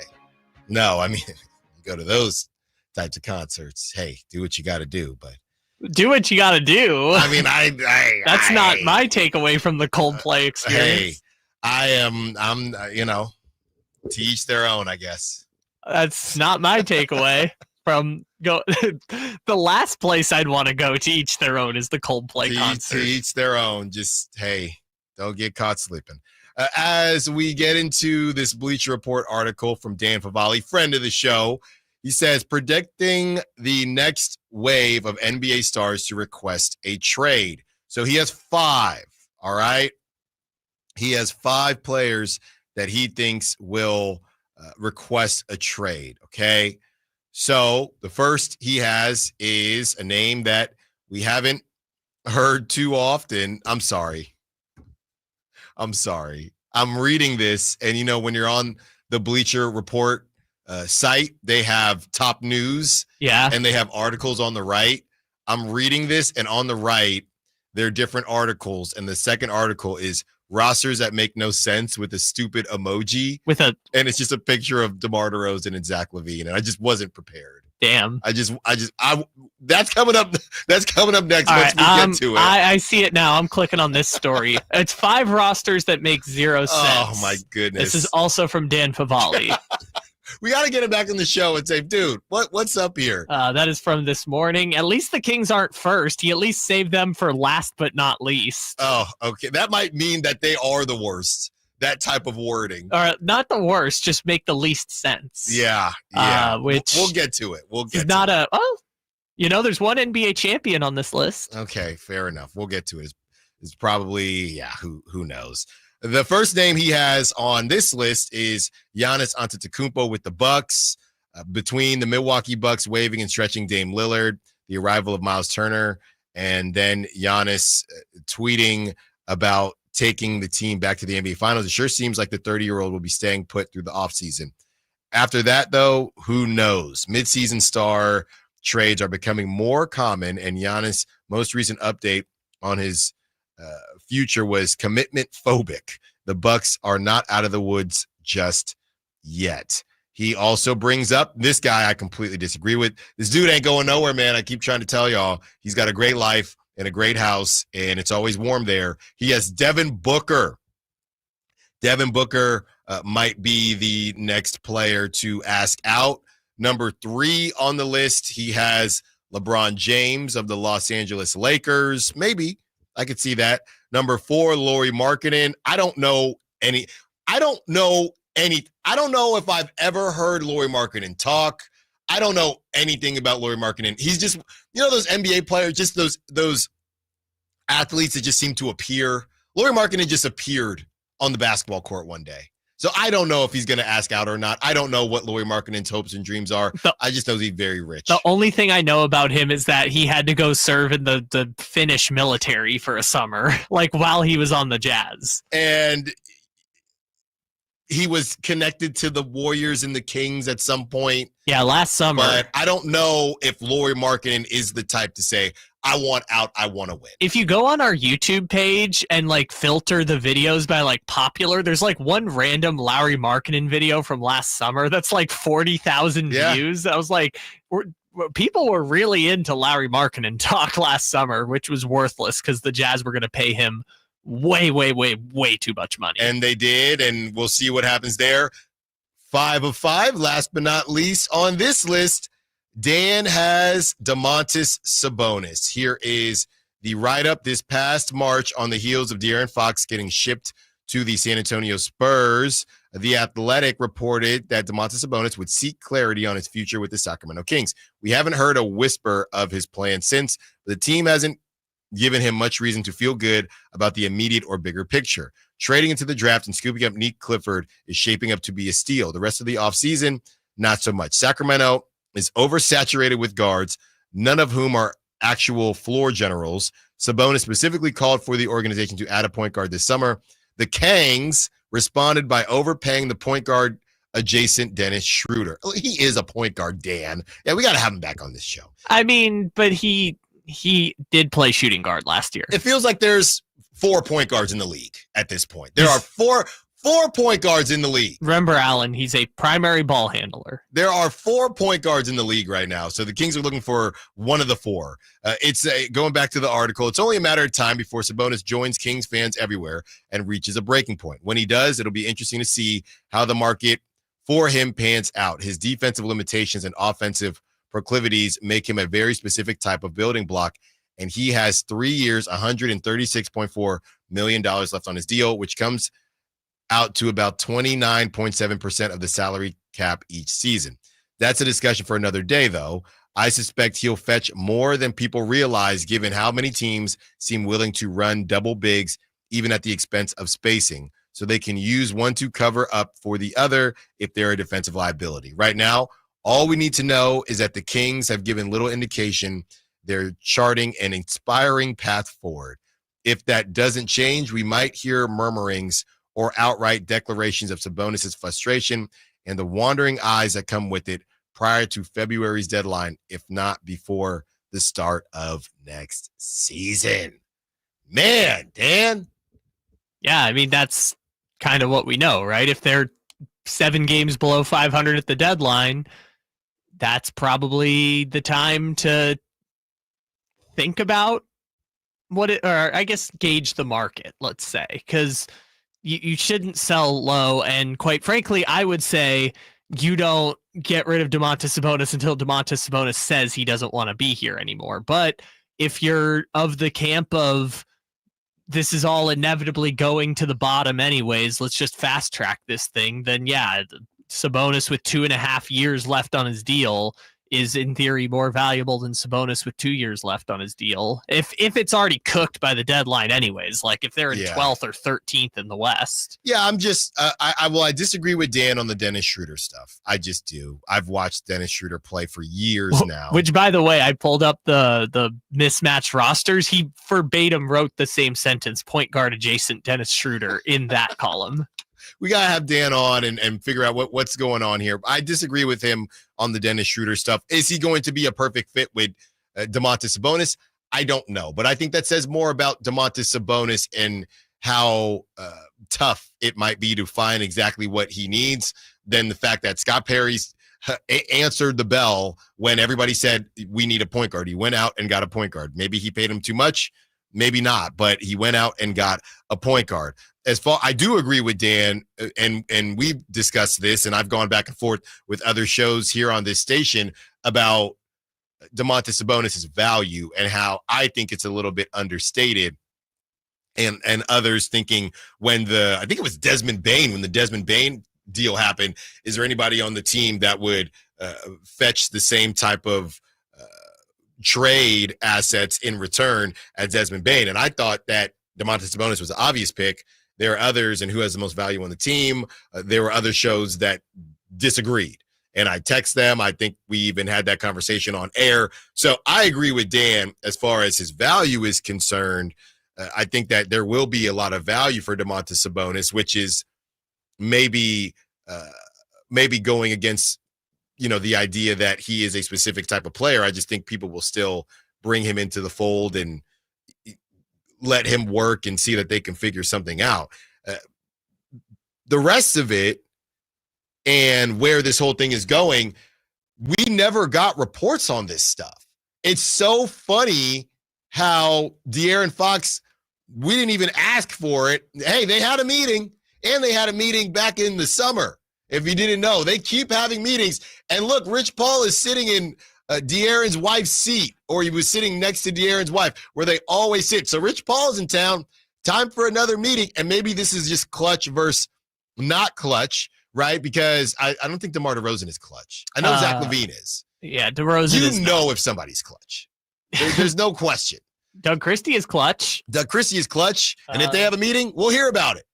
DeMar DeRozan is Goodwin. That's right. So because I remember Sam reported on like the Game of Thrones-esque. Yes. Like at the play-in game, it was like Rich Paul's over here and Wasserman is over here and Aaron Goodwin is over here. And it's like all the agents are convalescing to figure out what Sacramento's going to do. And then they fired Monty McNair. So you have DeMar DeRozan. There was supposed to be conversation. We don't know if it happened or not. Domantas Sabonis, there was supposed to be conversation. We don't know if it happened or not.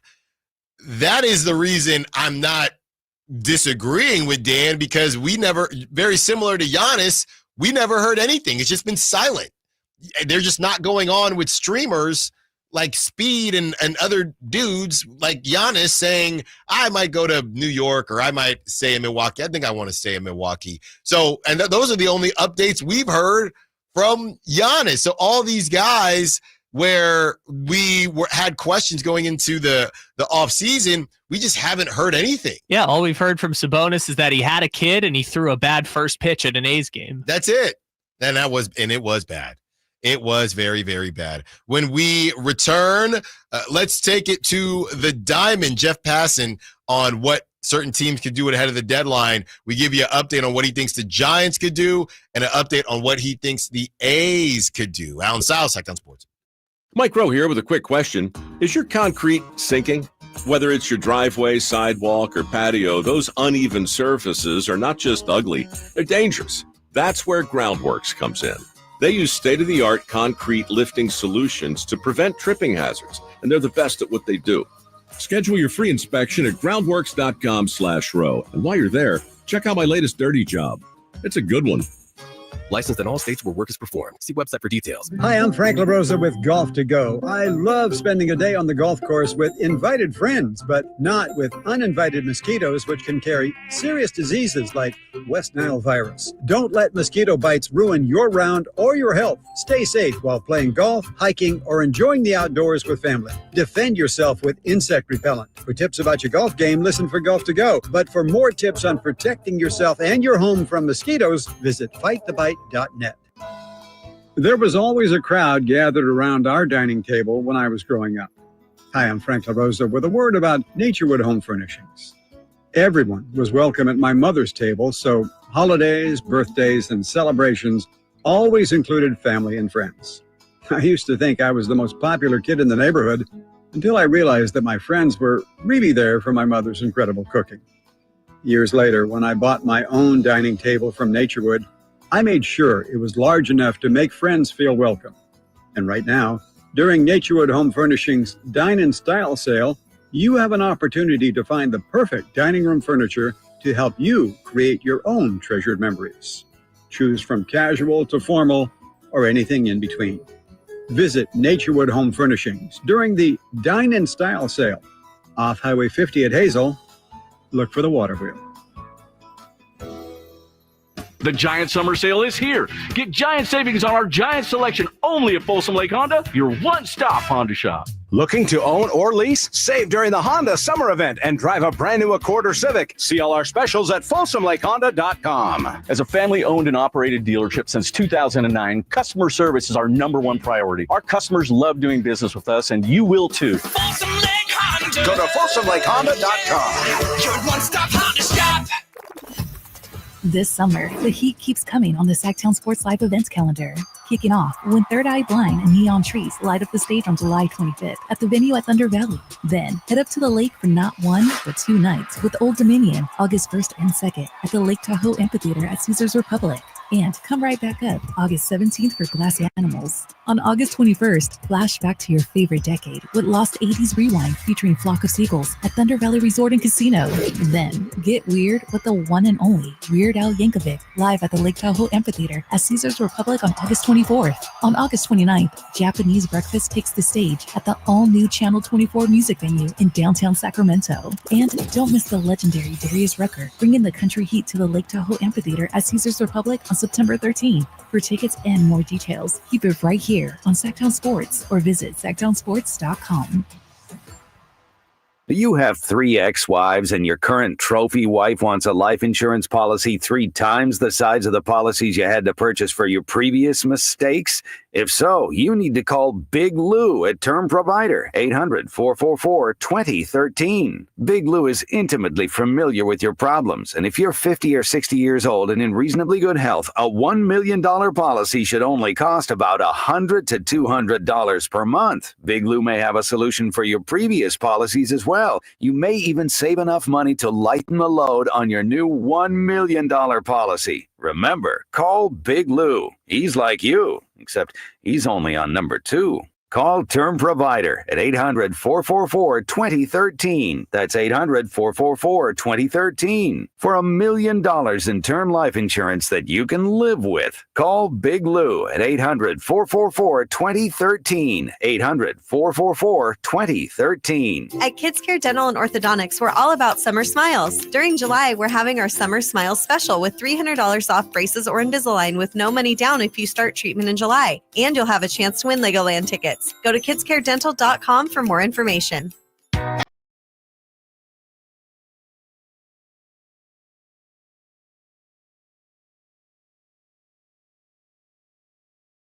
Ivan Local It's Allen Stiles on Sacktown Sports.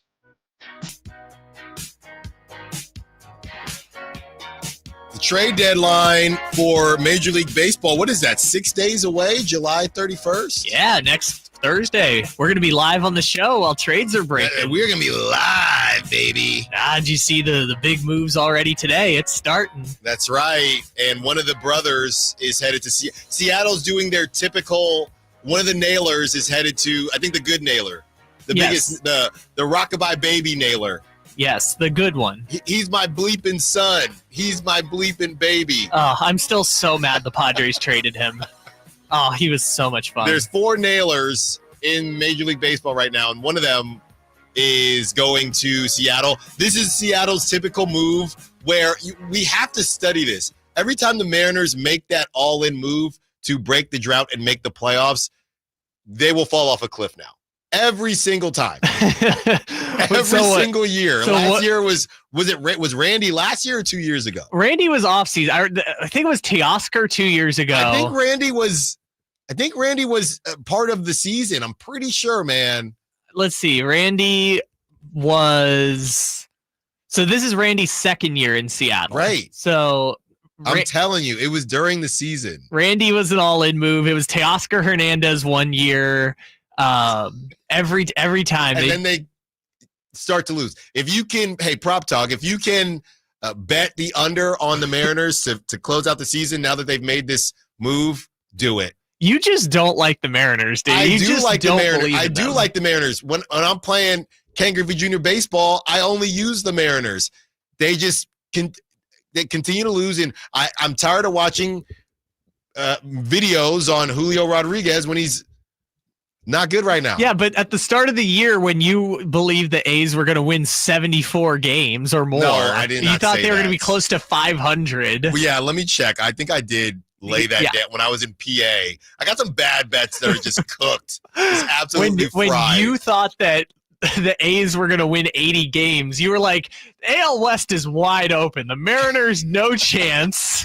Astros are garbage now. I got to find what it is. I'm pretty sure it was the A's to win, I don't know. 74? Yeah, not that much, but the A's to win whatever, and then it was parlayed with the Kings winning 50. Oh. And it just got, and yeah, Jung-Hoo Lee MVP. Great. That was a separate one. It just all fried. This is my buddy, by the way, not me. This was Alex Miles. Missed across the board. Yeah, well, speaking of hits and misses, the Giants and A's have a couple decisions to make. Jeff Passan has a breakdown. Your segue strikes again. Jeff Passan has a breakdown. By the way, we're about 13 minutes away from giving away those Lumineers tickets.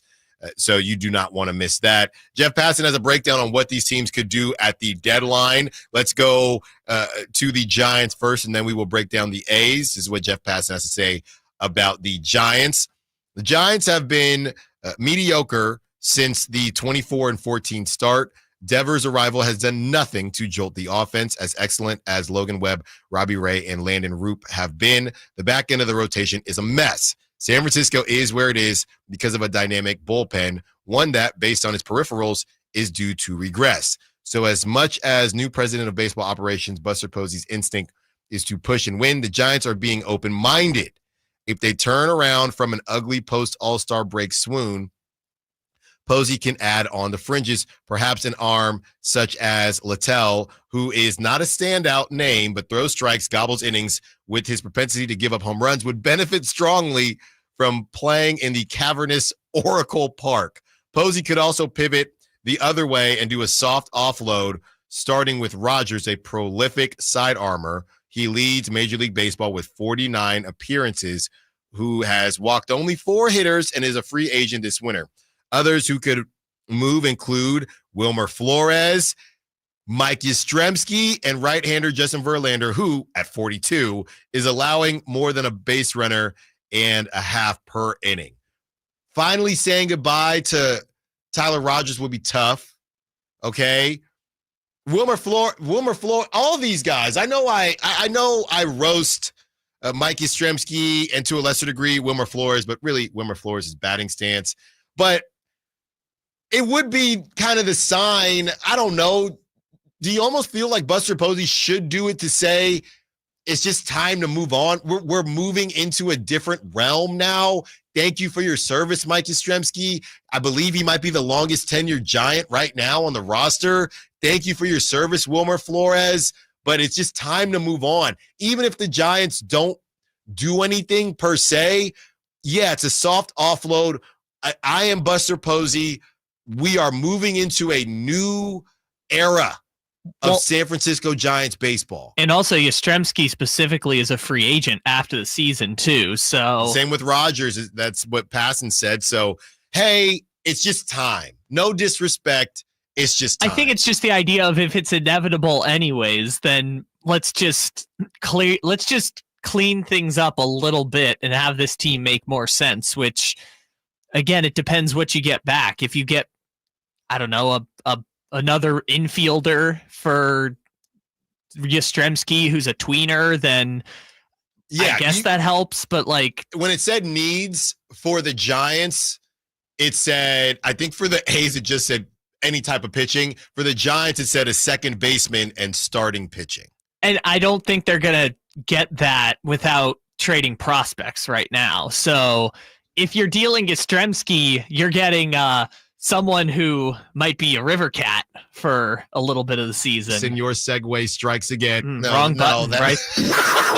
Sorry, that button's right above it. That's the button I was looking for. Marco, is it time for a Marco Polo, Marco Luciano? Since they've refused to teach him how to play second base, you got to go now. I mean, I'd have to familiarize myself with the market, but like, I don't know who's available at second base that would be such an impact player. Yeah, there are a couple out there. I know a name that has been brought up from time to time, and by the way, the Diamondbacks kind of started their fire sale. Would they be willing to do business with somebody in their division?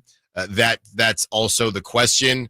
But yeah, Xavier Edwards on the Marlins, because the Marlins are always doing Marlins things. Xavier Edwards is a guy whose name has been brought up. He's 25 years old. He's 5'9", so let's just sign him up now. It seems like it's mostly pitching that's available. I'm kind of going through Mark Feinsand's top available targets. It's mostly pitchers.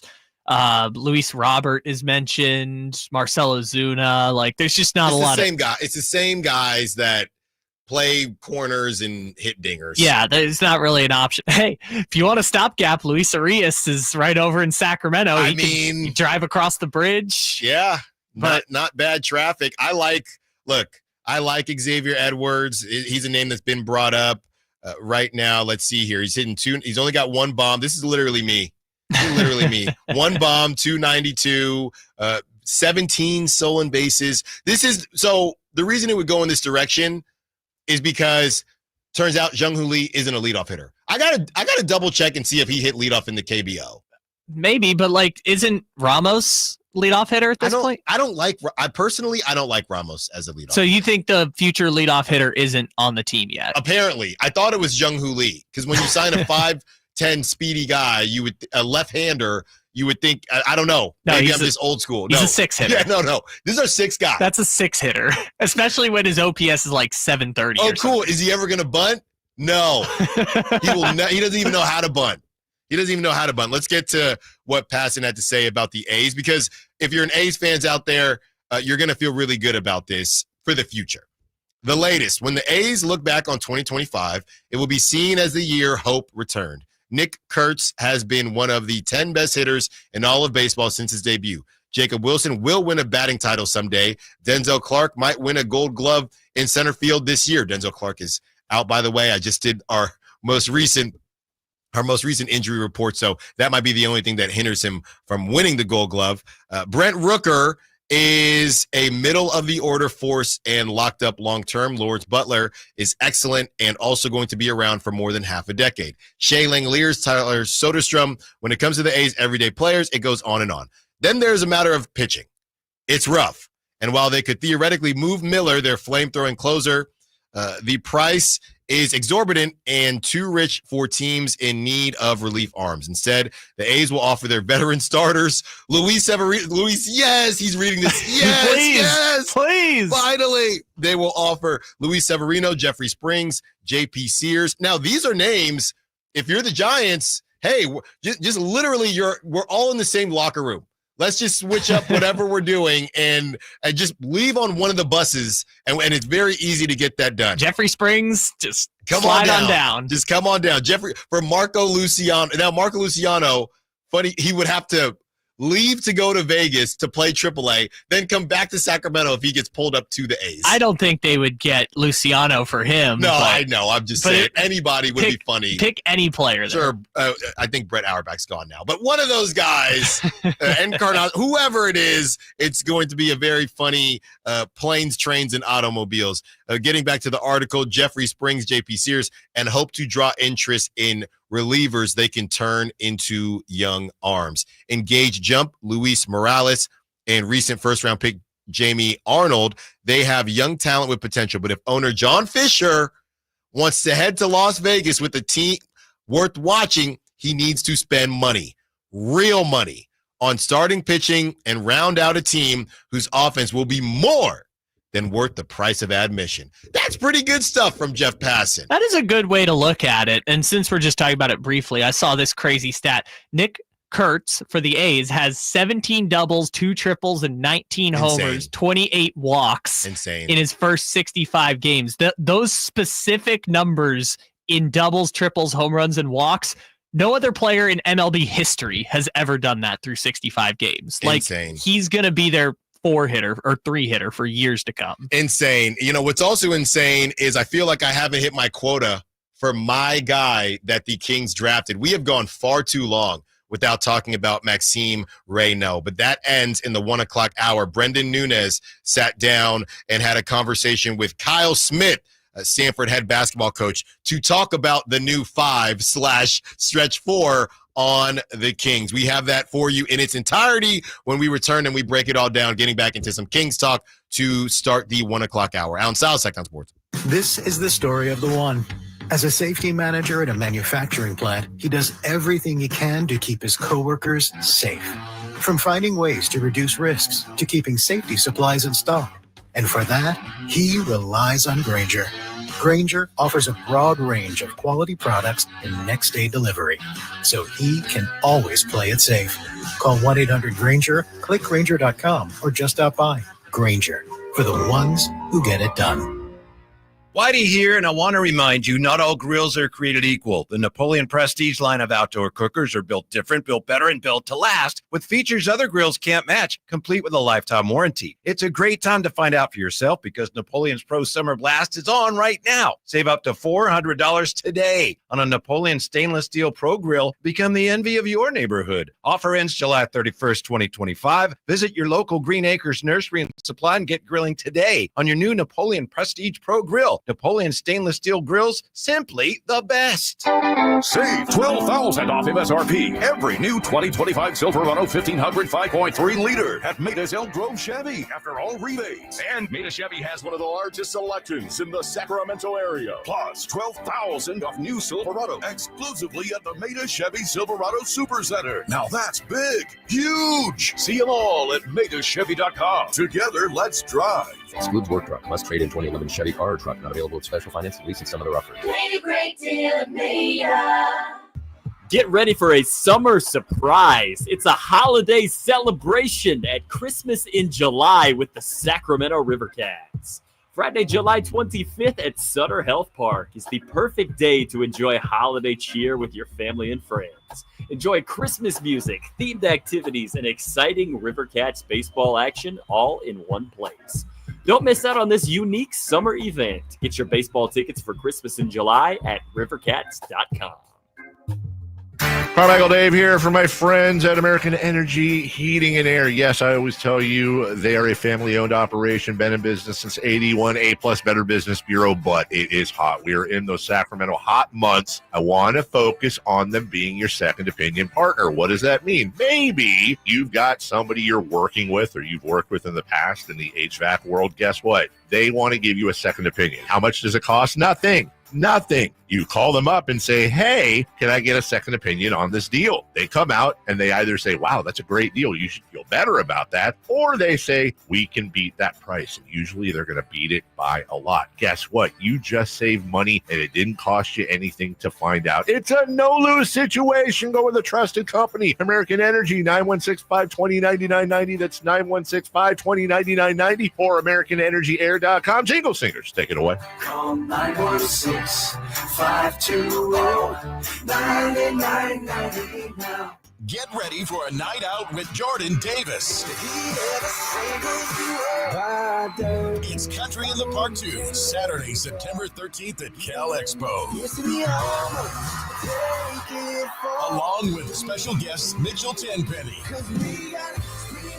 Locash, Vincent Mason, and Abriana. Make it a family day out with food trucks, games, dancing, and more. Saturday, September 13th at Cal Expo. Sponsored by the California Army National Guard and Hop Valley Brewing. Tickets at CITPFest.com. KHTK-HD1 Sacramento, KYMX HD3 Sacramento. Your flagship station for the Beam Team.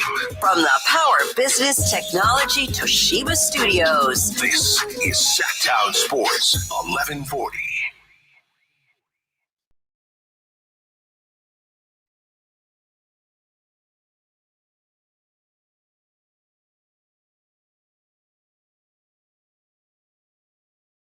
Tune in for Kings Talk and so much more. Live and vocal. Allen Stiles on Sacktown Sports. I'm really excited for whoever's about to win these tickets, but it's enough of this song. You want the other one? No. Well, no. Both ways, right? Both ways. It's been a week. And we're excited for the Lumineers. Look, I only know 2 songs. It's the 2 popular ones. I've been writing a song. I mean, I got it memorized at this point. I mean, I've had it memorized for like a decade at this point. When did this song come out? I think like 2012. Okay.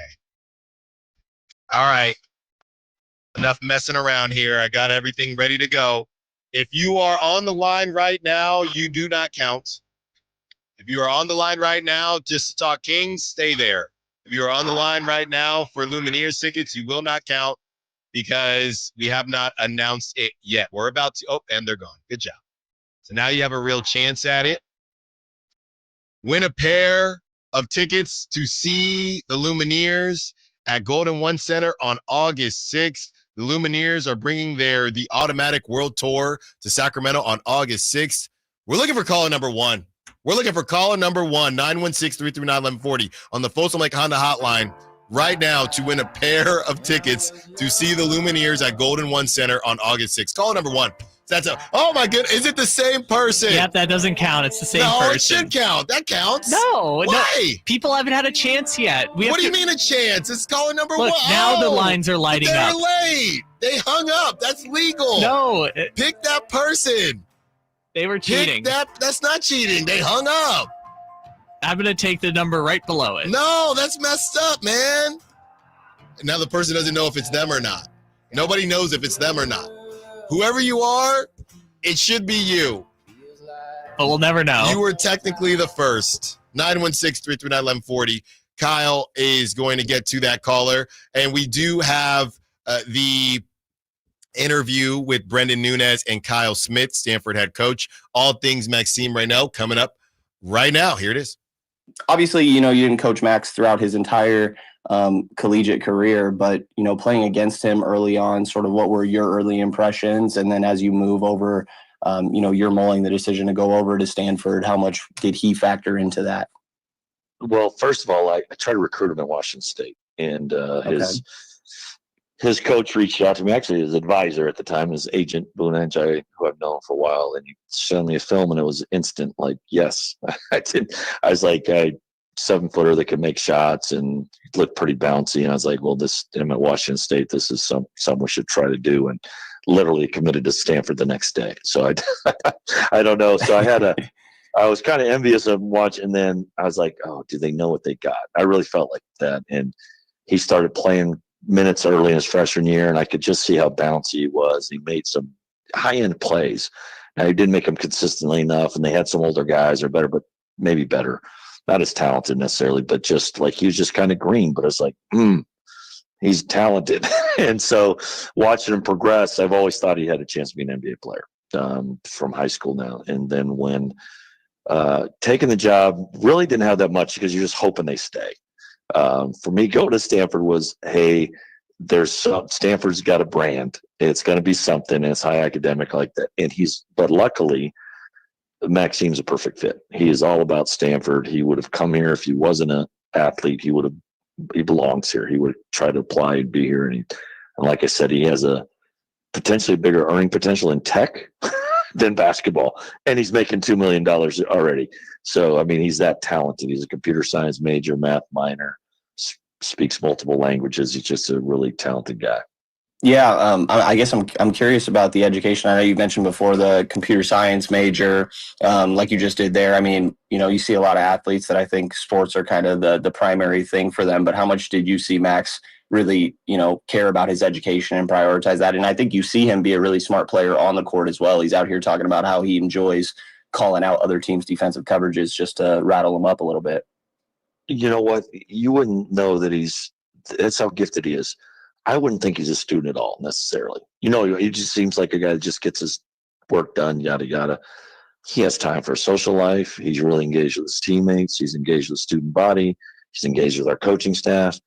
And yet, like I said, he's manages being a computer science major. So, I could have never gotten in here, but like just from the outside looking in, you're like, no way. And that's what I worked at Columbia, I worked at Stanford. You just run into some people that get more stuff done every day. I don't know how to put it. It's not like, and he actually had the discipline where I think he only allowed himself to have 1 hour a day on the internet or, on social media, which, like I said, he's disciplined that way. But he obviously still knows what's going on. He's not just buried in his books, and he put a lot of time into basketball. Very important to him. We practice at 7 a.m. quite often, and he'd be in there at 6 getting his shots up and just put the time in. That's why it's like all the NBA guys that call me on, I'm like, this is kind of a no-brainer. He's a 7'1" athlete that skilled, and he's Stanford smart. I'm like, bet on this guy. And he's just going to add. He's a total add to your culture, to your team, on the court, off the court. Pretty unique. Yeah, definitely seems like it. A lot of heard nothing but great things from everybody out here. Kings seem to love him. One of the things they keep gushing about in smaller gyms out here, I think we can hear it really well, but is communication. Even yesterday, he's not playing out there. He's got like a sore wrist, and you can hear him nonstop from the bench. Was that communication always there, sort of as you got familiar with him? And to me, it's just so impressive, obviously, with English not being a primary language as well. You know what? I think I was somewhat fortunate. I loved his game. We connected immediately and I credit the previous staff. They did a great job, but we just really clicked that way. And very rarely get a 7'1" guy that's going to be your captain. And he was clearly the leader of the team, clearly very vocal, big charisma too. So these are, and I could see, and that's why I was like frustrated. Like these guys that passed on him. I was like, I told you all this. And the Kings are like, whoa. And I'm like, yep, he's that guy. And I even heard, I was watching the game, even though he was hurt yesterday. I heard Scott Perry mention that very vocal. And I think it was Scott, yeah. And then he also was like, they were surprised that, and this one that bummed me out. I was like, they're like, yeah, he does a good job of keeping guys in front on switches and stuff. I was like, yeah. I was like, I'm telling you, I might as well go for it now. It's like, and he's 7'1". He's better as a face-up 4, I think, to be honest. So, stretching the corner, picking pops, all that stuff's good.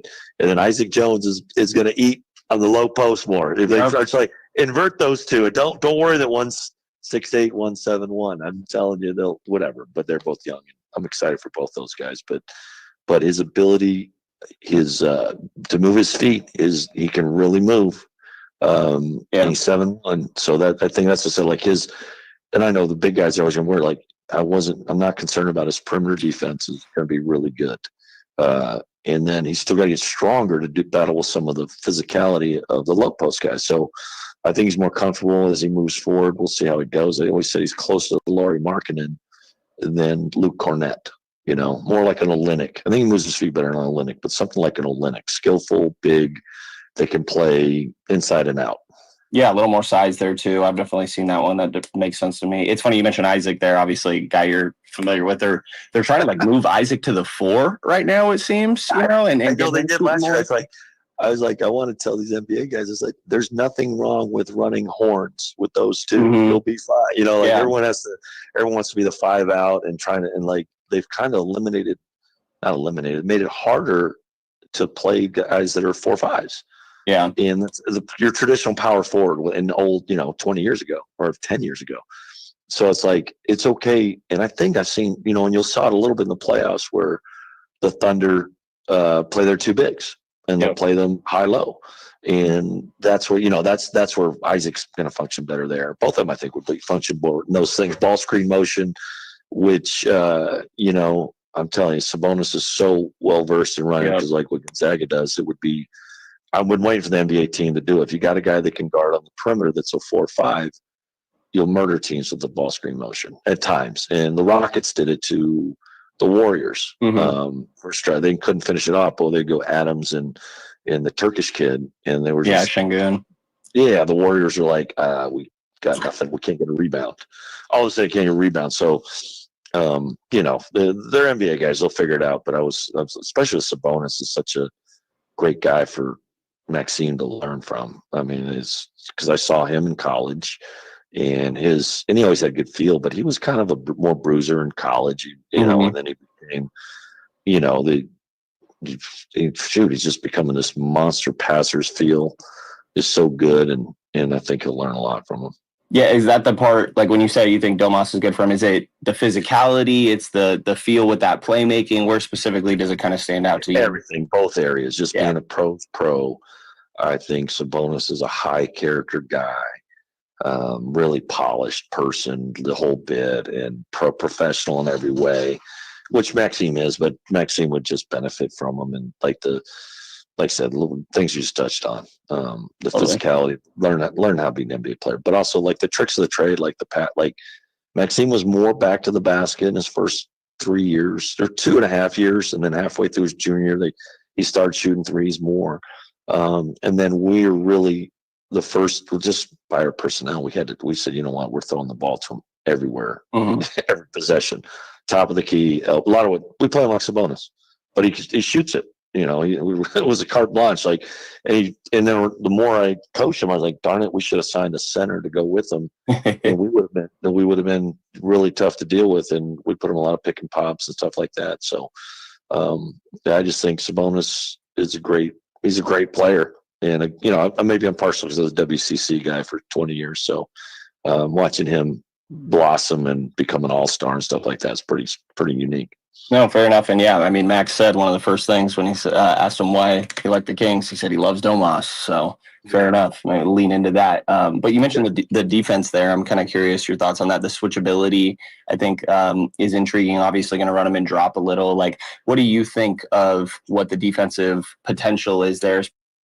Like I said, he has two most important things he has for being a good defender. He's got really good feet, and he's got a good brain. So, like, when he's talking and calling out coverages, he has a good sense where everyone is. So his floor position, as we would call it, is really good. And like I said, he was not allowed to try to block shots with us last year because we did not want to waste any fouls. And that'll be him. And now he understands his different role. The physicality and giving up your body and rotating over and taking some charges and or blocking shots he'll be able to do that, and I think he'll eventually kick in more. I'm surprised he hasn't rebounded more. So I think per minute he's okay in the two games he's played. And he's playing with a lot of other rebounders too, like that's fine. And that's a big part of defense is being. And he was a tremendous defensive rebounder last year and one of the best rebounders in the country. So. And his size and that stuff. So that will help on the defensive end, especially if, like I said, if they can get where he can play the 4 and be that kind of floor spacer and rebounder. And like I said, the Maxi Kleiber / Olynyk type guy, that's so he's got to find a role for him. They need to find one. He's got to make himself get in where he can fit in. I think he's got some flexibility there, what he can become. Yeah. So you think some optionality to kind of guard 4s a little bit there in certain lineups, obviously. Absolutely. It's I don't know. I'm trying to think of a team. No, Golden State's probably not the one. But if you play like Cleveland, Minnesota, absolutely, yeah, it'd be good for those. But yeah, they're still, and I think, the NBA, they're creative and trying to figure out ways to win. And I think, like we talked about the playoffs, you saw like there's advantage. At some point, someone's going to zag and go, "Wait, we're going to play two bigs." Right. And actually, Minnesota's been in the Western Conference Finals. Yeah. The last 2 years. So, whether it's they got Naz Reid, still a good player and he's big, and they had Gobert and Towns the year before when they plugged in. They're still big. There's a huge 3-man too. So I think you got to be able to play a lot of different ways probably if you're going to maximize your team. And I think the Kings previously were super small and score a billion points. Yeah. And looks like they're probably changing in certain degrees, but I think that'll be Max's future as being his intelligence, his skill, and flexibility. Yeah, for sure. That optionality of a 5-out, I think they haven't had in a while too. Last thing I got for you, Coach, the big personality that you mentioned. We talked to him a little bit out here. He shared a funny story about skydiving with some teammates that you may have not known about until ACC day. Just kind of what was it like dealing with it's the right word, but getting to have his personality on the team. How do you see him interact with teammates? He makes every day a joy. He really does. He does not have many bad days. He's rarely in a bad mood, and I love it. He's got a playfulness about him that he thought he just really sneaky how they went on the skydiving trip, and I had no idea. He got just a certain joy. Like I said, he lives life to the fullest, and he has I tell everyone his best characteristic. He gets more joy out of other people's success, and he really does. And that's probably when you hear him chopping it up on the sidelines and stuff like that. Those are his teammates. He's going to root hard for them, and it's a really great quality. Yeah, absolutely. Well, got a lot of fans out in Sacramento already, and I'm sure that'll keep going. So I appreciate it, Coach. Thank you for taking the time, man. No problem. Anytime. For Max, he's the best. Absolutely. So thank you, man. Have a great rest of your day. Thank you again. You too. Bye-bye. Great stuff from Brendan and head coach of Stanford, Kyle Smith, who also coached Isaac Jones. So familiar with both of those guys. Kyle got in my ear during the segment and said that it sounds as if Maxime Reynaud may be more of a stretch 4. Are we thinking, I don't, again, to bring up this guy who I've never heard speak before, what are you thinking, more of a Lauri Markkanen type deal? Well, that's what Coach Smith said during the interview, is that, ignore the heights. By body type, Max is more of a stretch 4, sit in the corner, shoot threes type of guy, versus Isaac is more of a big body, do work down low, big at 6'8", which obviously is tough, but it was just interesting the way he described it. Is like, I talk about big man and tall man, like you need a tall man and you need a big man. It sounds like he's saying Maxime is more of a tall man type of situation. Lengthy, block shots, sit in the corner, shoot threes. He mentions Markkanen. Maxi Kleber was someone he also brought up. I think the golden child example of this is Chet Holmgren, where Holmgren and Hartenstein both played together on the floor, even though Hartenstein is more of a big and Chet is more of like a tall who blocks shots and does all that stuff. It sounds like, if we're using that as the example, it sounds like Maxime is more of a Chet Holmgren 4 than he is an Isaiah Hartenstein or Domantas Sabonis 5. Yeah, and he's a guy, when you discuss who Domantas Sabonis needs next to him, the only thing he's missing right now, and it's a big thing, don't get me wrong, is the defensive prowess. Because offensively, that fits with Domantas Sabonis. That is what we are looking at when we look at a Jaren Jackson Jr. and Mobley on the Cavs. That's who we are looking at. The problem is both of those guys are ridiculous defensively, and obviously Maxime Reynaud is not there yet. We're trying to confirm, and we're trying to get to a point where we feel as if Maxime Reynaud is even serviceable defensively at the NBA level. So that's essentially the big question mark with Maxime Reynaud. The more we have this conversation, which funny enough, we've brought up Maxime and Isaac Jones, they could be battling for playing time, even though they do different things. It's more about how Doug Christie wants the team to look and how he wants the lineup to kind of function. But you can go in two different directions, and both of these guys can do certain things that the other cannot do. I do not think that Isaac Jones can pass and play make the way that Maxime can. And obviously he can't shoot the same way Maxime can. But Maxime, he's bigger than a lot of people, but he's not really going to be bumping bodies down low too much and giving it to you, getting to the free throw line the same way that Isaac Jones can. And I would say even though Isaac Jones doesn't have the size, Isaac Jones can do more defensively right now than Max. I think so, but I guess Kyle also made the point in the interview that sometimes you just got to get in where you fit in, right? And Maxime, as a guy who sits in the corner and shoots threes and blocks shots, those are the skill sets that are going to be most useful to the Sacramento Kings right now. Maybe, a little bit of traditional big stuff. And like we saw it in Summer League a little bit where he, gets the ball at the top of the key and gets downhill type of stuff. But I think if push came to shove, you on this team where you have right now DeMar DeRozan, Malik Monk, Zach LaVine, Dennis Schroeder, and Domantas Sabonis, I think Max probably isn't going to get the chance to do a lot of that. So again, short term, it's get in where you fit in. But I think if he can be a contributor right away, I think in the long run, there might be more of a role for him around this team. I'm not exactly sure, but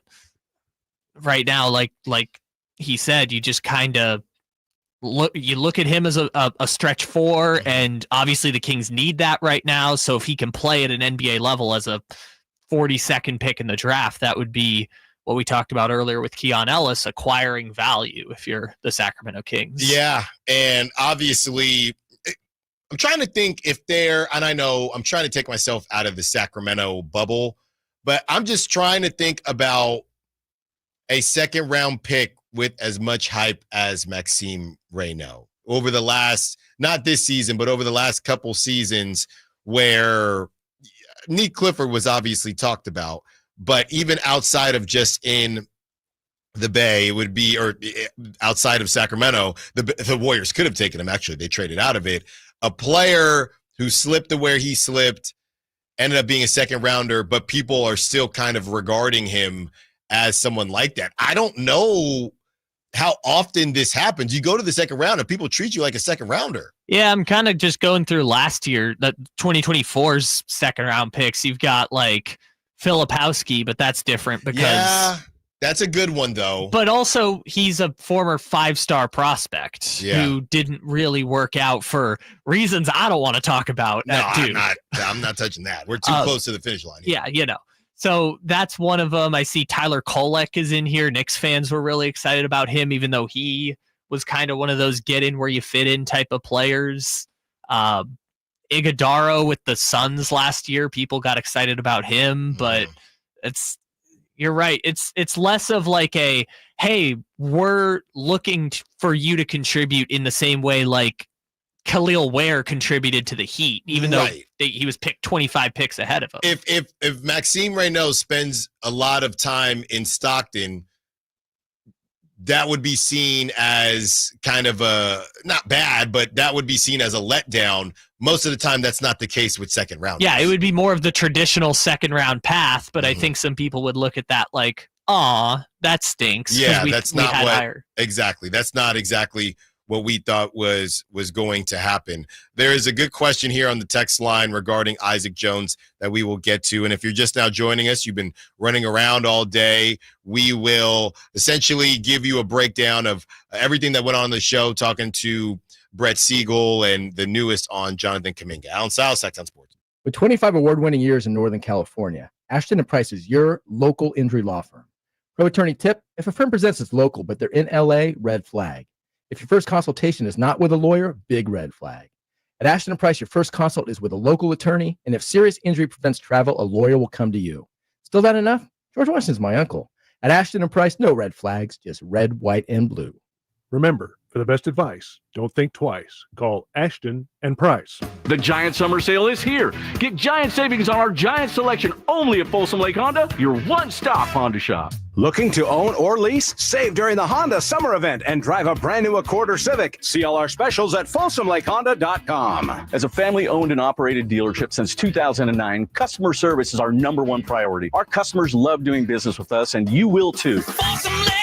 Go to FolsomLakeHonda.com. Your one-stop Honda shop. ZipRecruiter is the place. ZipRecruiter is the place for talented teachers, savvy software developers, and master mixologists. ZipRecruiter is the place where you meet all these people and more. That's because ZipRecruiter is the place for job seekers who are looking for new opportunities. In fact, ZipRecruiter helps 10 million people with their job search every day, so you can find the right candidates right away. Try ZipRecruiter for free at ZipRecruiter.com/free. That's ZipRecruiter.com/free. This is the story of the one. As a safety manager at a manufacturing plant, he does everything he can to keep his coworkers safe. From finding ways to reduce risks to keeping safety supplies in stock. And for that, he relies on Grainger. Grainger offers a broad range of quality products and next-day delivery, so he can always play it safe. Call 1-800-GRAINGER, click Grainger.com, or just stop by. Grainger, for the ones who get it done. Why'd I go to the doctor? One day at the firehouse, I was so lightheaded I could barely stand. Even my crew noticed. Getting checked out was the right call. Turns out I have atrial fibrillation, which increases the risk of stroke about 5 times. Symptoms like irregular heartbeat, heart racing, chest pain, shortness of breath, fatigue, or lightheadedness can come and go. But if it's AFib, the risk of stroke remains. If you have symptoms, contact a doctor. I'm so glad I did. Visit NoTimeToWait.com, sponsored by Bristol-Myers Squibb and Pfizer. Lowe's knows big savings make a big difference, especially when you're shopping for appliances. Hurry in to get up to 30% off select major appliances. Plus, My Lowe's Rewards members get free delivery, free haul away, free installation and parts on purchases of $2,500 or more. Lowe's, we help, you save. Valid through 7/30. Selection varies by location. While supplies last. Price, delivery time, and vehicle availability may vary based on order size and location. Exclusions apply. See Lowe's.com/delivery for more details. Around here, the summer can smack you silly, especially if your AC is not functioning at a high level. Whitey Gleason here. I had the opposite problem over the winter. System went down. It was panic time, but Lee's Air Plumbing and Heating saved the day. Let them save you from unnecessary summer misery. Lee's Air Plumbing and Heating, reliable, trustworthy. They do great work. They won awards for their service. Check the reviews at leesair.com. Find out about their $99 HVAC tune-up service. Save your summer now. Lee's Air Plumbing and Heating on the web at leesair.com. License number 635355. This very minute at the Hagen Oaks driving range, you'll find fun gaming on all 52 Top Tracer screens where golfers and newbies enjoy the fun together. Compete against friends at the Hagen Oaks driving range or play 9 holes on the McKenzie putting course. Enjoy the summer-long free concert schedule and visit the Hangout Eats and Dreams for wood-fired pizzas, burgers, ice cream, and more. Or relax with a beverage. It's happening all summer long at the Hagen Oaks driving range, nightly until midnight. Fulton Avenue at Business 80.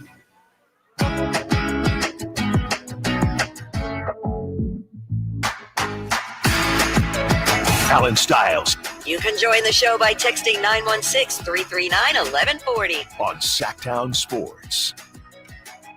You've been running around all day. We got you covered. We had Brett Siegel. You can check that out. That's up on YouTube right now. The Sacktown Sports app as well, so you can check it out there. But Brett Siegel was giving us a breakdown of the newest and truest on Jonathan Kuminga. He doesn't think that Keon Ellis will be brought to the table. Anything can happen, but he does not. He thinks that we were joking about Shark Tank throughout the show. He thinks that the Warriors and the Kings, depending on who you think is, I guess the Kings would be Mr. Wonderful in this example, or Damon or Lori.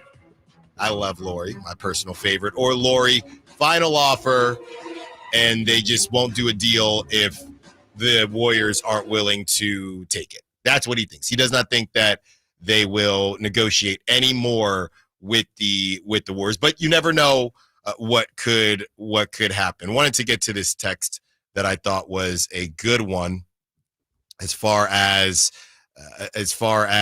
what Isaac Jones could be, and this 209 is familiar, so I appreciate them being a part of the conversation. So I'm not trying to roast, but the 209 says, can Isaac Jones end up being a dollar store Naz Reid? I know Naz Reid struggled in the playoffs. Go fire up Naz Reid's offensive bag. And I know you said dollar store. First of all, I think they're just different players. I think Naz Reid, he might be, I don't know if he's he looks bigger than Isaac Jones, but that offensive bag, I know he looks weird when he shoots because he's got credit card hops and barely jumps on his jump shot. Naz Reid, go look at his bag. He's six man. That's the 6th man of the year. And I get you're saying dollar store version. Naz Reid is crazy offensively. He stunk in the playoffs, but he's crazy offensively. If you ever want, go pull, I can't remember if it's game 1 or game 2, but highlights from the second round series against the Nuggets last year. Yeah. In that fourth quarter in Denver, where Naz Reid is hitting 7 3-pointers, step backs, like carried the Timberwolves to a win against Jokic and the Nuggets. Even the most optimistic of people are not going to say Isaac Jones or Maxime Reynaud are going to get to a point where they are winning playoff games with fourth quarter heroics and bag work, as our guy Austin Rivers says. I don't need you to have the bag work. I don't need you to have it. And I get what you're saying. Hey, not that level. I just think that Naz Reid is he's no longer the reigning 6th man of the year, but 6th man of the year, Naz Reid. I don't, and honestly, it's less about dollar store or not. I just don't think that's how Isaac Jones profiles. I think he profiles as a Gershon Yabusele. I think that's how he profiles. I think somebody else brought up another name. Jared Williams is saying, what about Aaron Gordon? I don't think Isaac Jones will get there defensively, but that's maybe a better, and he's not there athletically, even though Aaron Gordon isn't really there athletically anymore either. But that makes more sense to me than Naz Reid. I mean, yeah, but Aaron Gordon is a freak athlete. I'm not, is he? Well, I know he just have the tip in this past playoff, but yeah. I guess when you're that much of a freak athlete, even when you get older, you're still way more athletic than other elite athletes. Like Aaron Gordon is like freak athlete of the freak like those dunk contest dunks are ridiculous of how good of an athlete he is. So not as offensively gifted as Naz Reid, not as athletically gifted as Aaron Gordon. Like I said, Gershon Yabusele, that to me is a win. Gershon was out of the league for 5 years. If it wasn't for Paris, he might not even be in the league right now. But and some of that is maybe the money was better overseas, right? That happens as well. But to me, that is the Isaac Jones path. I think Isaac Jones could maybe they're the same exact measurements. How they play, I think that obviously Yabusele is a better shooter than Isaac Jones. I think Isaac Jones might be better down low than Yabusele. That's what I'm looking at. I know everybody wants to give more exciting and sexier comps. I don't think there is one, and I think you should take it and like it. Because, again, we're talking about undrafted two-way guys. Okay, so can I give you my guesstimate of this is the best case scenario for Isaac Jones's career? Sure, we're here now. This is my most optimistic outlook. I can't wait to hear this. My most optimistic outlook of Isaac Jones's career would be Bobby Portis. I think that's kind of the best variation of what his career could that'd be outstanding. Again, but I'm saying can shoot. The threat of shooting is there. Can be a big. He cannot shoot like that right now. Isaac Jones. That I don't know, because he technically was 37% last year, but he was 3 for 8 from 3. Okay. So I have no idea how good of a shooter or not he is. When we were hearing Sam Vecini, and I forgot the guy he was with, but when they were talking about Isaac Jones in that clip, they were like, look, he hit free throws and he hit mid ranges, which is bodying. He was bodying. Yeah, exactly. I think, again, best case scenario for what his career could look like is Bobby Portis. And Bobby Portis is going into like year 11 in the league. So like, I think a decade as a contributor in the NBA is probably the best case scenario. Yeah, that'd be great. So you're saying Naz Reid is better than Bobby Portis? I'm saying that Naz Reid, yes, is better. I'm just confirming because Bobby Portis to me, that's a player. That's a real player. I am lowballing it. Yeah. I'm lowballing it with Gershon Yabusele. I'm not moving off of that. No, Yabusele is like the bar between you're going to make it in the NBA or you're going to go be the Naz Reid of the Guangdong Tigers or whatever team in Spain. Yes. Yeah, that's the difference there in what we're talking about. Yabusele is like, that's the role you can fit in the NBA. Maybe he gets from there to, because Yabusele is 29 now. If people are hoping he's going to be Yabusele as a 24-year-old, maybe by the time he's 30, he'll have carved out a niche in the league to where the very best case scenario would be like a Bobby Portis sixth man on a contending team.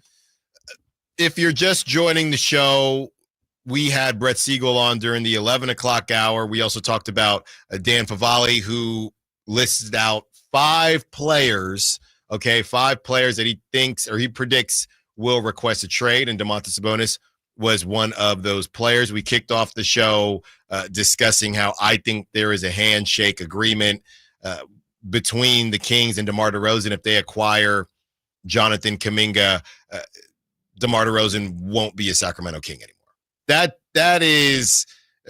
That's just my takeaway from it. Somebody on X on Twitter, wouldn't DeMar need to go out in a 3-way trade if they want to pay Jonathan Kuminga what he wants? That's from Securin DeBagley, DeMarvelous, best name on King's Twitter, in my opinion. And there's some good ones out there. Don't really need to get caught up in the weeds of how they did it. I know because the clip is circulating and people are talking about it. I know we brought up the Terry Rozier, the $26 million in 2 seconds.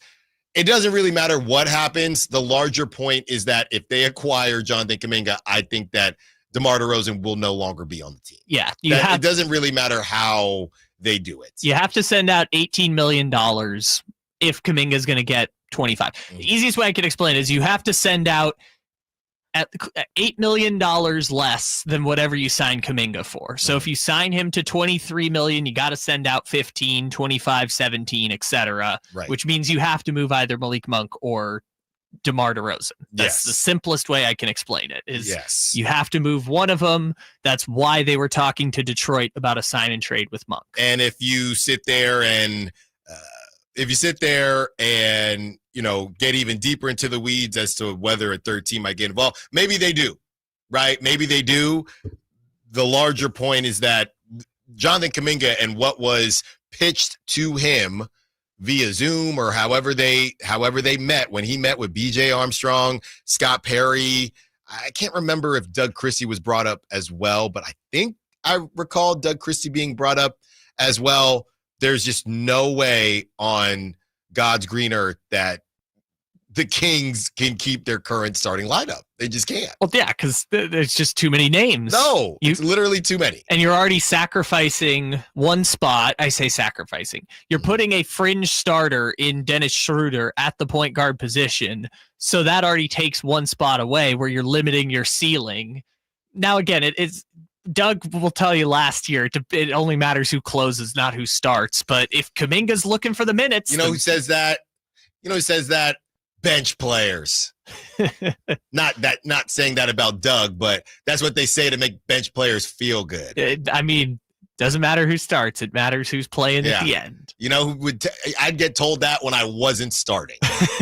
I've never been told that as a starter. I've never had a coach say that to me while I started. Now that it's over, was he just talking to Malik Monk that whole time? Just like, hey. They all were. Mike Brown said the same thing. They all said the same thing. And I'm not saying that they're not being honest, but we know it matters. If it didn't matter, then just start whoever.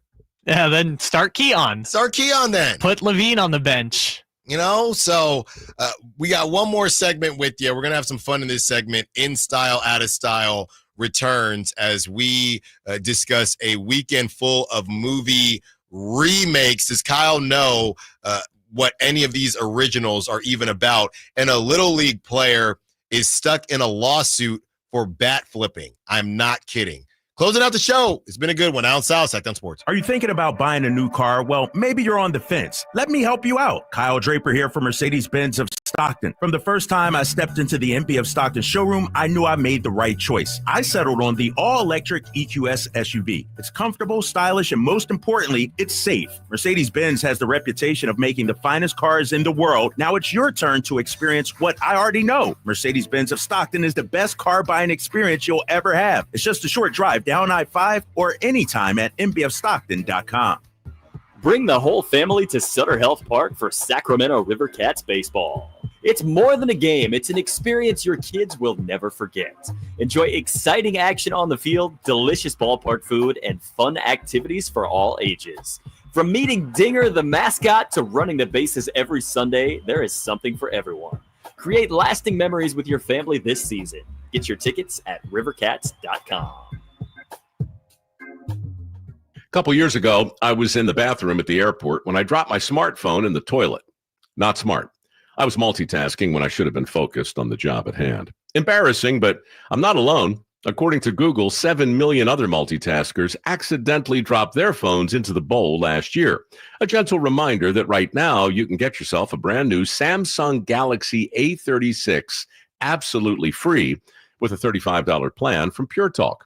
The A36 comes with scratch-resistant Gorilla Glass and a battery that'll last all day, along with unlimited talk, text, and data on America's most dependable 5G network. In other words, it's tough and smart. Something to think about next time you're multitasking in the necessary. Just dial pound 250, say keyword micro to get your free phone today. You can make the switch in just 10 minutes. That's pound 250. Say micro to switch to a no-nonsense smartphone and a company that actually stands for something. Pure Talk. Carmichael Dave here for my friends at American Energy Heating and Air. Yes, I always tell you they are a family-owned operation, been in business since 81, A-plus Better Business Bureau, but it is hot. We are in those Sacramento hot months. I want to focus on them being your second opinion partner. What does that mean? Maybe you've got somebody you're working with or you've worked with in the past in the HVAC world. Guess what? They want to give you a second opinion. How much does it cost? Nothing. You call them up and say, hey, can I get a second opinion on this deal? They come out and they either say, wow, that's a great deal. You should feel better about that. Or they say, we can beat that price. And usually they're going to beat it by a lot. Guess what? You just saved money and it didn't cost you anything to find out. It's a no-lose situation. Go with a trusted company. American Energy, 916-520-9990. That's 916-520-9990 or AmericanEnergyAir.com. Jingle Singers, take it away. Call 916-520-9990 now. When you bundle renters and auto with Progressive, you can save while protecting your most valuable possessions, like your priceless vinyl collection. Sure, you sleep on a futon because the money most people would have spent on a bed you spent on more records. But forget the fact that you can stream just about any song ever created for a few dollars a month. No, you need to listen to music in the most difficult way possible. So go ahead and get Progressive so you can save while protecting the things that matter to you. Progressive Casualty Insurance Company and affiliates and other insurers. Not available in all states or situations.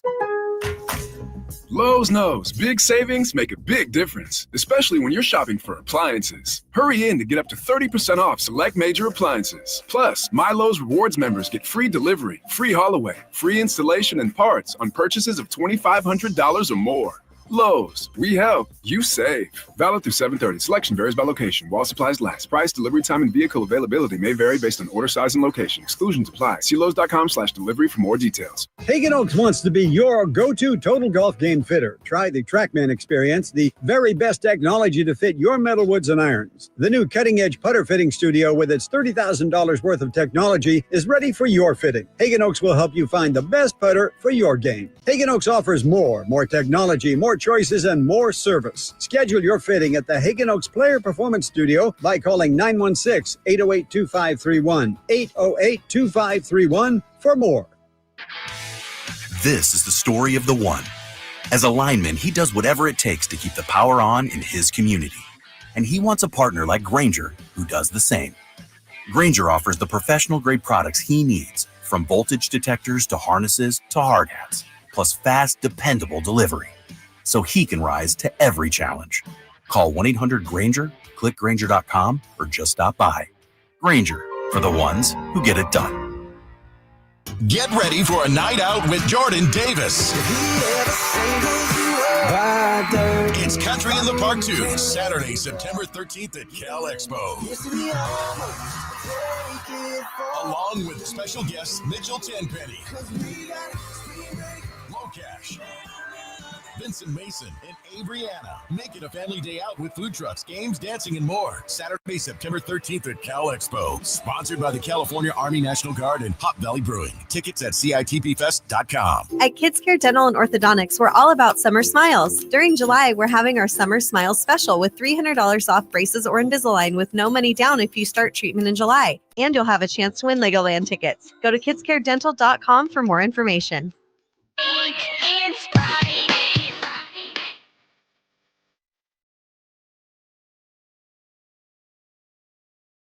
Live and local. It's Allen Stiles on Sacktown Sports.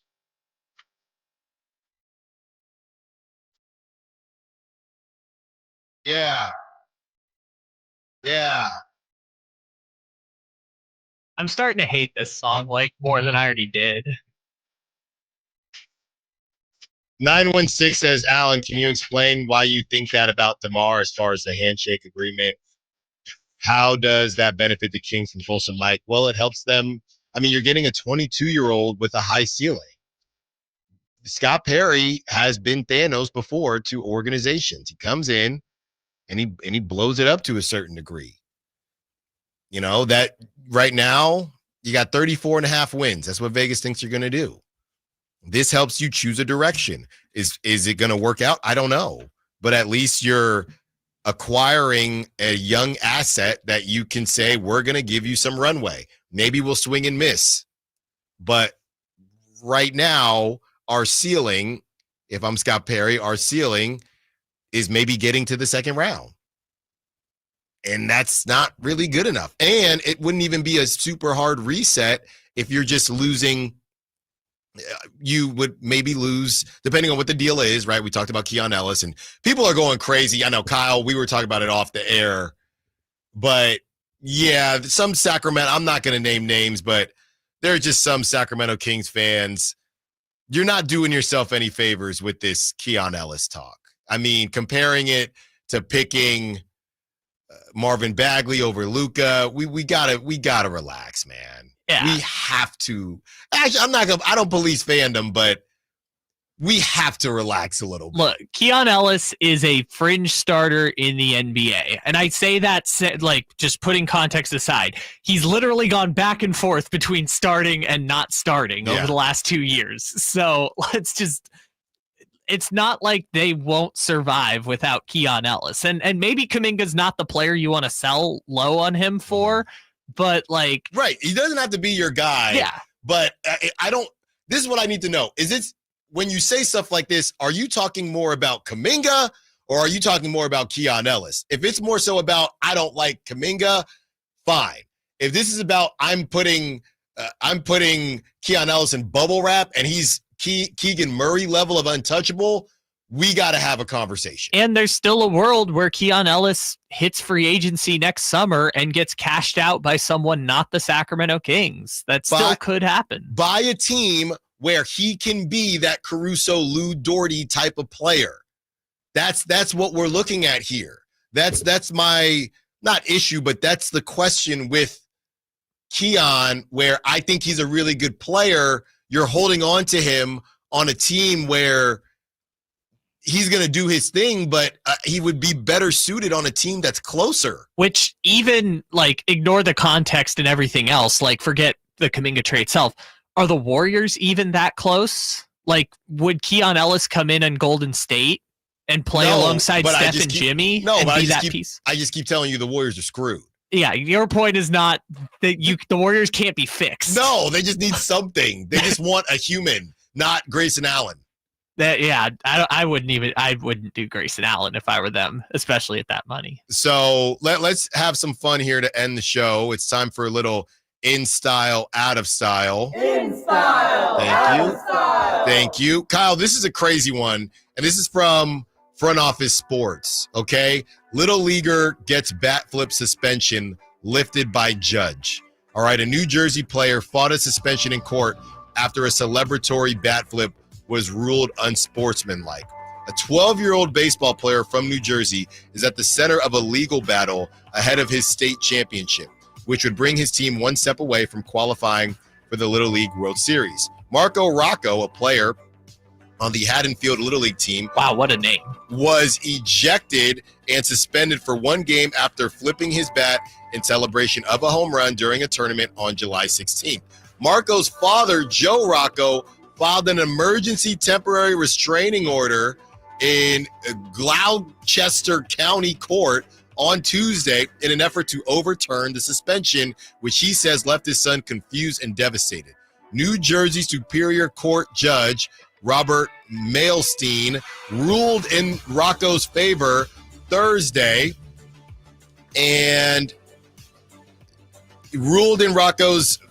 on Thursday, clearing Marco to play Thursday night.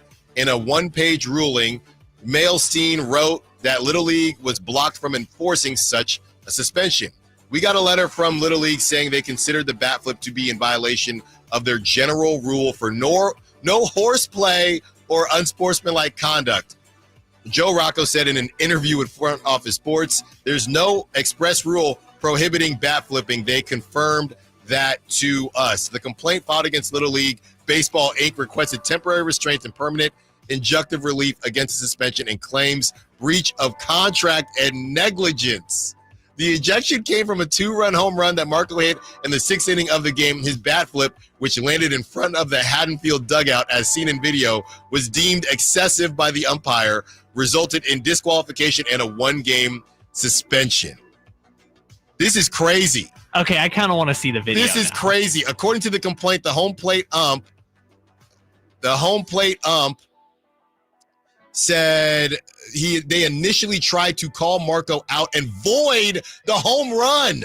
But after consultation with regional officials, the runs were allowed to stand. Marco was still ejected. This is insanity. I'm looking here.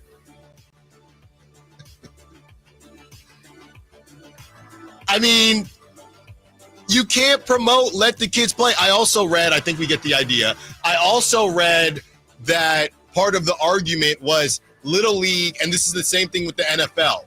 They'll fine you, but then when they want to promote the sport, they'll use the celebrations in promo videos. And that's why Marco Rocco, this is insanity. I told y'all this is where all of this was headed, and I love bat flipping, and I love all of it, but there's no rules in baseball. It's always these unspoken, unwritten rules. So I've always joked, you could do a backflip on second base or backflip. You could do backflips around the whole home run trot or cartwheels, and there's technically no rules against that. Yeah, baseball is such a dumb sport where gatekeepers feel like they have to protect some sanctity from back before World War II. And yeah, this is so weird. I really want to see the video now, though. I just watched it. I mean, he chucked that thing. Sure. But they chuck it. Yeah. This is what they do. As long as they didn't hit another player, I feel like you're fine. This is what they do. So that's first. In style for Marco to be able to play, out of style that we're even having this conversation. Marco Rocco, crazy. And other guys my age, my former teammates, buddies of mine, they don't like it.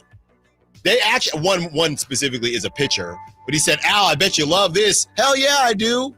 And he does not like the bat flips. He's my age. Doesn't like it at all. You know what? You're not going to please everyone. It's just people are dug in now. Hey, don't give it up then. Don't give up a home run then. You don't want a bat flip. Don't give up the home run, bro. All right, a couple of movies that Kyle's probably never heard of. Happy Gilmore 2 is out right now. Kyle, in style, out of style. I'm assuming you've seen the trailer. The original Happy Gilmore, yeah, I do enjoy. I mean, I don't know anyone who doesn't like that movie. It was incredible. This movie looks like it's going to be horrible. Truly horrible. There's 5,000 cameos. There's cameos we didn't even know were cameos. Adam Sandler's daughters are playing his daughters in the movie. Yeah, why not? Bad Bunny is the caddy. Sure. Like, this movie looks like it's going to be awful. There's a million golfers in it. Also, I guess golf is the sport to do it, but how are you going to convince me that a 58-year-old is going to make a comeback as a professional athlete? It's golf. Golf is the sport to do it, but, like, 58 is kind of crazy. He hasn't played in 20 years or 40 years, and he's going to come back. I'm so out of style on this remake. I might watch it, but it looks so bad. I'm in. If it stinks, it stinks. I don't care. I have to watch it. Just on principle. I might have a watch party on it. I have to watch that movie. I'm not going to spoil it, but there's even like famous people who are like tertiary characters. Who cares? Doing cameos. Like, it's going to be bad. All right. Fantastic Four for the 5th time is out, and apparently this is a good one. Everybody likes this Fantastic Four. It's getting really good reviews. I didn't think the trailer looked great, but everybody's liking it. Everybody liked the Superman as well. So we're back. We're doing it again. By the time I die, or people my age die, how many different versions? Remember when Michael B. Jordan, everyone tried to hide that. Michael B. Jordan was in Fantastic Four. He was Johnny Flames or whatever the hell so their was name Miles is. Teller. Yeah. They're both A-list actors now. And the guy who then came back is Captain America. Oh, Chris Evans? We've had 7 Johnny Flame-ons. Oh, you know what's funny? Someone did that where this is the 4th since 2000. The other 3 are all below 20% on Rotten Tomatoes, but this one is at like 84%. If Jessica Alba ain't in it, what are we talking about? People say this one's good. Also, Pedro Pascal does it for people, man. Yeah, well, that's another one I am not getting. Well, and they also got the guy from The Bear, which I think is just generally good. Sure. We'll see. Last but not least, Air Bud, the franchise is being revived. Who asked for it? Apparently somebody did. Air Bud returns in theaters summer 2026. I don't know if it's going to be a new version. I don't know if it's going to be his son or daughter. I have no clue, but Air Bud is coming back. They already did the remakes of Air Buddies, and they made 4 movies with the kids. I remember watching those as a kid. They were not good. One of them, they had superpowers, but I did love someone make the joke of his game's not going to age well in the modern era. Yeah, his game's not going to age well. He doesn't play defense, doesn't shoot the 3-ball, is a mid-range and free throw merchant. That is Air Bud. That's our time. Thank you for listening to the Allen Stiles Show. Great job, Kyle, this week, as always. Thank you to Brett Siegel. Thank you to all the callers, texters, sack chatters. Drive Guys coming up next. Whitey Gleason, Kyle Draper, Jay Johnson. Whitey Gleason still out. Draper is in until Monday. Secure the bag like the beam.